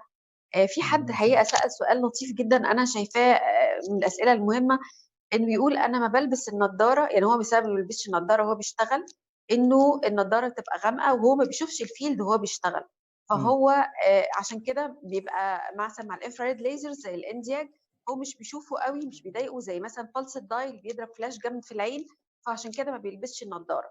فاحنا يعني عاوز حل للموضوع ازاي ان هو يقدر يشوف الفيلد وهو بيشتغل رغم ان الجلاسز بتبقى اوبيك. ما هو طبعا دي نقطه انا يعني ذكرناها، ان غالبا دي هنلاقي الاوبتيكال دنسيتي بتاع النضاره دي عالي قوي، يمكن 8 ولا حاجه. فعشان كده لو قدر ان هو يجيب نظاره الاوبتيكال دنسيتي بتاعتها 5 أو 6 هتبقى سيف، وفي نفس الوقت هيبقى قادر ان هو يشوف من خلالها. فده الحل. الفكره بقى ايه؟ انه احنا كتير بنستسهل ان احنا ما نلبسش نظاره عشان السبب ده، بس عرفنا احنا الهازردز. على الاقل لو انا مضطر ان انا اعمل كده ابقى متاكد ان الاوبريتنج فيلد اللي انا فيه مفيش اي حاجه ريفلكتيف، مفيش اي حاجه ممكن تعكس الليزر بيم. ساعتها يعني خلاص يضطر ان هو يعمل كده لحد ما يجيب نظاره الاوبتيكال دنسيتي بتاعتها 5 أو 6، وساعتها هيلاقي ان هو قادر يشوف من خلالها بصوره جيده جدا من غير ما يبقى فيه اي مشكله، وطبعا it is going to be much safer. طيب كمان كانوا بيسالوا ازاي نعمل استرلايزيشن للسيفتي جوجلز، يعني هل الالكحول هيكون كفايه ولا محتاجين ان هم يستخدموا حاجه اقوى من كده علشان يعملوا بيها استرلايزيشن، والبارتس اللي بيستخدموها في الليزر؟ هو المفروض تمام، هو المفروض ان المانيفاكتشرز بتاعت الليزر ماشينز او المانيفاكتشرز بتاعت الجوجلز يبقى عندهم انستراكشنز اباوت ايه الماتيريالز اللي سيف to be used for sterilization من غير ما تعمل دامج للماتيريالز. يعني احنا ممكن في بعض الاسترلايزنج ماتيريال نيجي نشتغل بيها على النظارات، وده حصل معانا في معهد الليزر في وقت من الاوقات يا دكتوره عبير، ان احنا لقينا بعد شويه النظارات بقت اوبيك، ما هياش بترانسميت اللايت، ما بنقدرش نشوف، واترمت في الزباله لان عمل دامج للكوت وعمل دامج للماتيريال. فمهم قوي ان احنا وقت ما بنجيب جهاز ليزر او بيبقى معاه جوجلز ان احنا يبقى عندنا الانستراكشنز ايه الماتيريالز اللي سيف تو بي يوزد فور كليننج اند ستيرلايزيشن without damaging those materials. ساعات كتير بيبقى الايثانول، ساعات كتير بيبقى حاجات ثانيه هي اللي بتستخدم، بس دي ما نقدرش ان احنا نعممها. لازم نجيب الناس المانيفاكتشرز الويب سايت بتاعهم يا اما بيبقى مكتوب يا اما بنكونتاكت ذم باي ايميل ان انا عندي ذيس برودكت ومحتاج اعرف ايه الماتيريالز اللي سيف تو بي يوزد فور ستيرلايزيشن. طيب ده في الاحوال العاديه، لكن مثلا بالنسبه لقصه ان احنا في كوفيد 19 دلوقتي الكرايسيس اللي احنا فيها دي، هل احنا محتاجين حاجه نعمل ستيرلايزيشن بيها غير الطريقه اللي هتبقى مقترحاها علينا الشركه؟ لا خالص، لان الايثانول مثلا هو ده بيستخدم في حاجات كتير في الاسترلايزيشن، وده بيبقى يعني فيروسايدل، يعني بيموت الفيروس وبيموت البكتيريا، فديس از مور ذان انف. المهم بس ان احنا لما نستخدم الحاجات دي يعني نديلها وقت عشان تنشف، ما تبقاش مبلوله لما نيجي نستخدمها عشان فاير هازاردز. تمام. كده سؤال برضو ريجاردنج نفس البوينت. انا عاوز انصح الناس او اديهم بريكوشنز ازاي يطهر الجهاز بتاعه، يعني الانسترومنتس نفسها، السبيسر سبيشالي. كمان احنا بقى عندنا حالات ريبورتد ان بيجي لهم انفكشن من HPV نتيجه الكونتاكت. يعني دي مشكله بتقابلها الفتره الاخيره. طبعا الجهاز الكونتاكت والجهاز النون كونتاكت ازاي اخد حذري واطهره صح قبل ما اشتغل؟ تمام. هو انا عايز اقول بس ان غالبا يا دكتور شادي الموضوع بتاع الترانسميشن بتاع الهيومن بابيلوما فيروس ده بيبقى اكتر من الشيفنج والتريمنج اكتر من الليزر، لان الكونتاكت بيبقى محتاج يتعمل لونج كونتاكت. انما في بعض العيادات they use the same shaving devices in between the patients, and this is definitely a much more important cause of transmission than the handpiece of the laser. احنا عارفين كده، فمحتاجين نبقى متاكدين. اي حد يعني عنده البراكتس ده يبقى متاكد ان التكنيشنز والناس اللي عنده they are using the disposable shavers و they dispose it immediately بعد not to use it. This is ABC طبعا. بالنسبه بقى للهاند بيسز في الكونتاكت كولينج، as I said الايثانول ده من الحاجات اللي بتستخدم كتير وسيف وكل حاجه، ومهم قوي ان احنا نستخدمها in between the patients, and once we do that خلاص this is enough. احنا كل السانيتايزرز اللي احنا بنستخدمها دلوقتي معتمده على ان فيها كحول 70%، we know ان this is effective for the laser for the virus يعني. فمفيش حاجه اكتر من كده غير ان انا بعمل كليننج للسيرفيس اوف ذا بيشنت، ذا سكين اوف سيرفيس يعني، وبعمل كليننج للهاند بيس اللي انا بستخدمها قبل وبعد البروسيجر، and that's it. لو عملنا كده there is no risk of transmission. Do you agree؟ يعني الدكتور عبير ودكتور شادي انتوا عندكم اي يعني في اي حاجه في الكلام ده يعني مش متفقين معاه؟ لا احنا we follow the same rules بالظبط اللي انت قلتها يا دكتور اشرف. انا يمكن بس في حاجه بعملها لما تكون النظارات مش واضحه بغمض، بس انا ما انصحش حد انه يعملها، بس انا بغمض عيني وبستخدم البلينكينج افكت، يعني بظبط الصوت الصفاره بتاعت الليزر مع حركه عيني ان انا اقفلها وافتحها. بس ده انا يعني انا فيري بروفيشنال في الموضوع ده بقالي سنين، لكن انا ما انصحش حد ابدا انه يعمل كده. تمام. محتاجه تريننج يا دكتوره؟ محتاجه تريننج طبعا. طيب سؤال يا دكتور اشرف بعد اذن حضرتك. السيفتي بتاعت الاكزايمر في الايلid سبيشال حالات اللايف. ده سؤال كويس جدا جدا، وده من الحاجات اللي انا I strongly recommend ان احنا نستخدم الانترا اوكيولار شيلد، لانه احنا قلنا الاكزايمر ليزر ده من اللي هو الالترا فايولوت ليزر، وده اللي هو ممكن يعمل كورنيال اوباستي وممكن يعمل دامج في اللينس كمان، كاتاراكت يعني كيميكال كاتاراكت. فعشان كده الانترا اوكيولار شيلد في الحاله دي هيبقى مهم، لان احنا واحنا بنشتغل على الايليد الجوجل العاديه بتاعت البيشنت مش هتنفع، ما انا محتاج ان انا احطه على الليد، فيبقى ساعتها الانترا اوكيولار شيلد اللي احنا عرضناها في البرزنتيشن دي لازم تستخدم. البايخ في الموضوع ان الاكزايمر ليزر بيستخدم مرتين ل3 مرات في الاسبوع، فالقصه دي هنحتاج ان احنا نعملها مرتين او 3 في الاسبوع، فالموضوع بيبقى شويه مزعج. انما from my personal point of view it is very important to do that عشان to minimize the complications اللي ممكن تحصل على الاي. سؤال لسه جاي حالا يا دكتور اشرف. Can we clean skin by alcohol before laser session؟ Can we طبعا clean هسيب what؟ حضرتك clean what؟ يعني clean skin by alcohol before laser session. طبعا احنا ممكن نعمل كده، بس المشكله ان الالكوهول لازم نستنى to be vaporized، وفي نفس الوقت محتاجين نعرف انه الالكوهول بيسبب dryness of the skin. فنبقى منبهين البيشنت اللي بعدها لازم يبقى بيستخدم مويسترايزرز عشان ما يحصلش dryness. ناس كتير قوي الفتره دي عشان استخدام السانيتايزرز كتير بيشتكوا ان ايدهم بقت very dry عشان الريبيتد يوز اوف سانيتايزرز اللي فيها الكحول. بس فهم دول النقطتين اللي اتحطوا في الاعتبار، انما الالكحول is used for sterilization. yes. طيب استخدام البري ليزر لوشن يا دكتور اشرف، يعني مثلا انا بعمل بدي ايمولينت قبل الجلسه، بدي لوشن قبل الجلسه. انا مش بتكلم على الجل اللي هو بتاع الديود، لا بتكلم عموما. ده ممكن يساعدني نقلل الفلومز اللي بتخرج من الجلسه.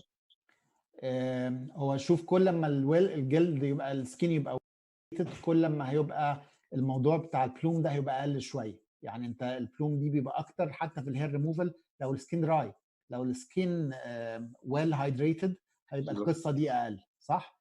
عشان كده ساعات انا بقول لو الجلد فيه دراينس بفضل ان احنا نستخدم حاجه اسمها كلينزنج ميلك، ننظف الجلد وفي نفس الوقت بيدي هايدريشن، وبعدين اشيل كل التريسز بتاعته وبعدين ابتدي اشتغل.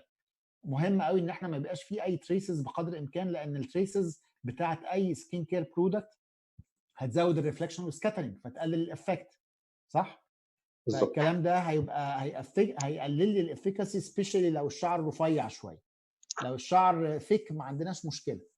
الحاجه الثانيه ان احنا في بعض الحاجات نفضل ان احنا نحط جل، الكليف جل اللي هو الكولينج جل، عشان تدمب ده اي تيشو سكاترنج. يعني مثلا دلوقتي كنا بنعمل جايد لاينز عشان الموضوع بتاع البراكتس، ففي بعض الحاجات خوفا من الكوفيد وخوفا من البارتكلز والفيرال بارتكلز والكلام ده، في بعض الحاجات اللي انا ما كنتش بحب ابدا احط عليها كولينج جل، دلوقتي I would put a cooling gel، زي مثلا treatment of vascular lesions او treatment of tattoos او treatment of pigmented lesions with the 𝐃∗ lasers.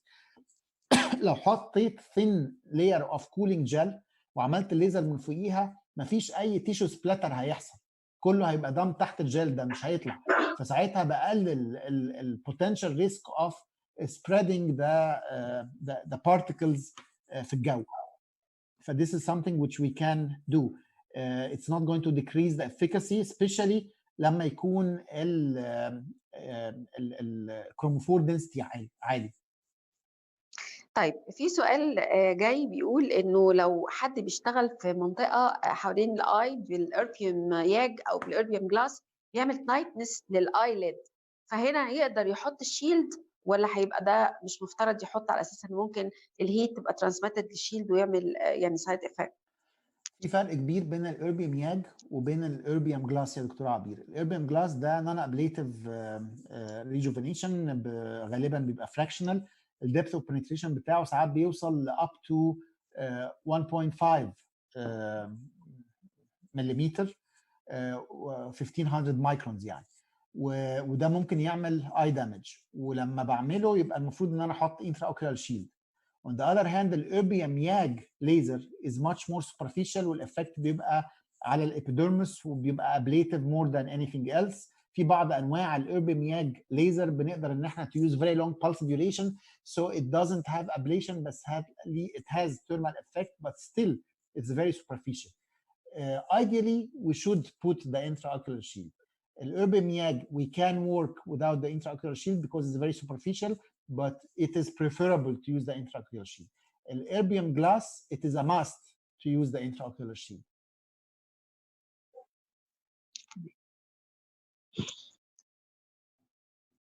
برضو كان في سؤال بيقول لو حد طلب انه يعمل هير ريدكشن في منطقه الاي براو، يعني يشيل الاي براو هير بالليزر، فده يعني مسموح بيه ولا لا؟ المفروض احنا قلنا يعني اتفضل حضرتك رد. في controversies في الحاجات دي، في الموضوع ده بالذات. في بعض الناس زي مثلا كريستين ديركس وبعض الناس البايونيرز بتوع الليزر اللي بيقولوا never do that. انا من وجهة نظري لو خدنا البريكوشنز نقدر ان احنا نعمل، لو عايزين نعمل تريمنج لفيو هيرز نقدر ان احنا نعملها provided ان احنا ناخد الرايت بريكوشنز. ايه الرايت بريكوشنز؟ نمره واحد نستخدم سمول سبوت سايز. ما حدش في الحته دي يروح يشتغل ب 15 ملي سبوت سايز. depth of penetration is going to be too much من غير اي داعي، ويبقى ساعتها في risk of injuring the eye اكتر.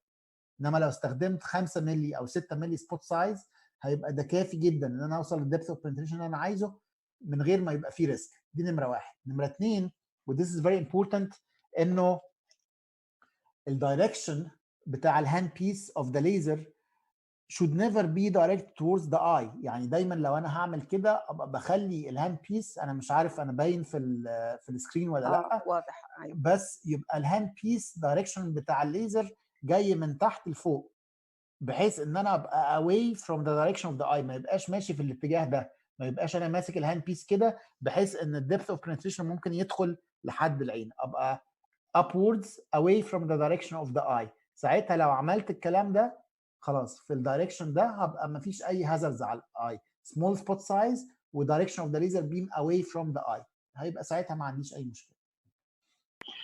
سؤال يا دكتور من احد الزملاء، معلش، هو سؤال طبعا بيتسال كتير الفتره، بتتكرر دايما معانا في المؤتمرات. ينفع نحط ماده الكربون على الوايت هير ونشتغل بالاي بي ال؟ يعني از اكسوجينوس كروموفور ده هيساعدني؟ انا عارف طبعا الاجابه بس حضرتك اسمعها. تمام. هو الحقيقه ناس كتير حاولت انها تعمل القصه دي علشان ياثروا على الوايت هير، بس هو وجد انه اي ستينز بنعملها حتى الهير دايز والكلام ده كله ما بتدخلش الهير فولكل نفسها، بتعمل ستيننج للشافت، واحنا التارجت اللي احنا عايزين ناثر عليه هو الهير فولكل. فعلشان كده الموضوع بتاع الكربون سسبنشنز ما نفعتش، لان الكربون بارتكلز اكبر، حجمها اكبر من ان هي توصل لحد الهير فولكل، بس بتاثر على الشافت which is not enough. موافقه يا دكتوره عبير ولا في اي طبعا. ده موافقه طبعا جدا. انا بس بنشوف ان في اسئله كتيره جايه على الهير، واحنا قلنا ان احنا هنحاول نخليها في المؤتمر ان شاء الله. تمام بالظبط. على اساس فقلنا ان شاء الله ان يعني، لكن السيفتي اعتقد احنا غطيناه يا دكتور شادي. في بس موضوع مهم، انا شفت الكويشن ده والكويشن عايز اقوله لان دي معلومه انا شخصيا اتعلمتها قريب وحابب ان انا اشاركها معاكم. السؤال كان على موضوع should we shave eyebrow before tattoo removal ولا لا. مشكله كبيره بتحصل مشكله كبيره بتحصل ان احنا لما بنستخدم الكيو سويتش ليزرز فور تاتو ريموفال بيحصل الاول بليتشنج للهير، وبعد كده بيقع في خلال اسبوع او اسبوعين، وبعد كده بيجرو باك، بس sometimes it takes long time for the regrowth of the hair، وده بيضايق البيشنت كوزماتيكالي، ما بتبقاش عايزه كده، صح؟ وكنت انا لحد قريب يعني مش لاقي حل الموضوع ده، خلاص this is the process وخلاص. اتعلمت قريب ان احنا لو حطينا very thin layer of vaseline وغطينا الاي براو it is going to cover the hair will protect the hair from the effect of the laser، وفي نفس الوقت it's going to be transparent، فالليزر هيعديه ويأثر على التاتو، ساعتها الهير مش هيقع. ف this is what we do. we don't need to shave، لان if you didn't shave هو الشعر هيقع كده كده، بس احنا بنبقى مش عايزين ان هو يقع، ف thin layer of Vaseline just before the laser and then you do the tattoo removal the hair is going to be protected. انا حبيت بس اضيف الحكايه دي لان اتعلمتها قريب. تمام يا دكتور اشرف، اعتقد ان احنا غطينا يعني معظم الاسئله متكرره كتير يعني ذا سيم جبنا لحد دلوقتي. انا بس بنوه ان احنا الحاجات اللي انتوا بتسالوها ريجاردنج الهير بالذات، الهير واخد يعني الحظ الكبير من الاسئله.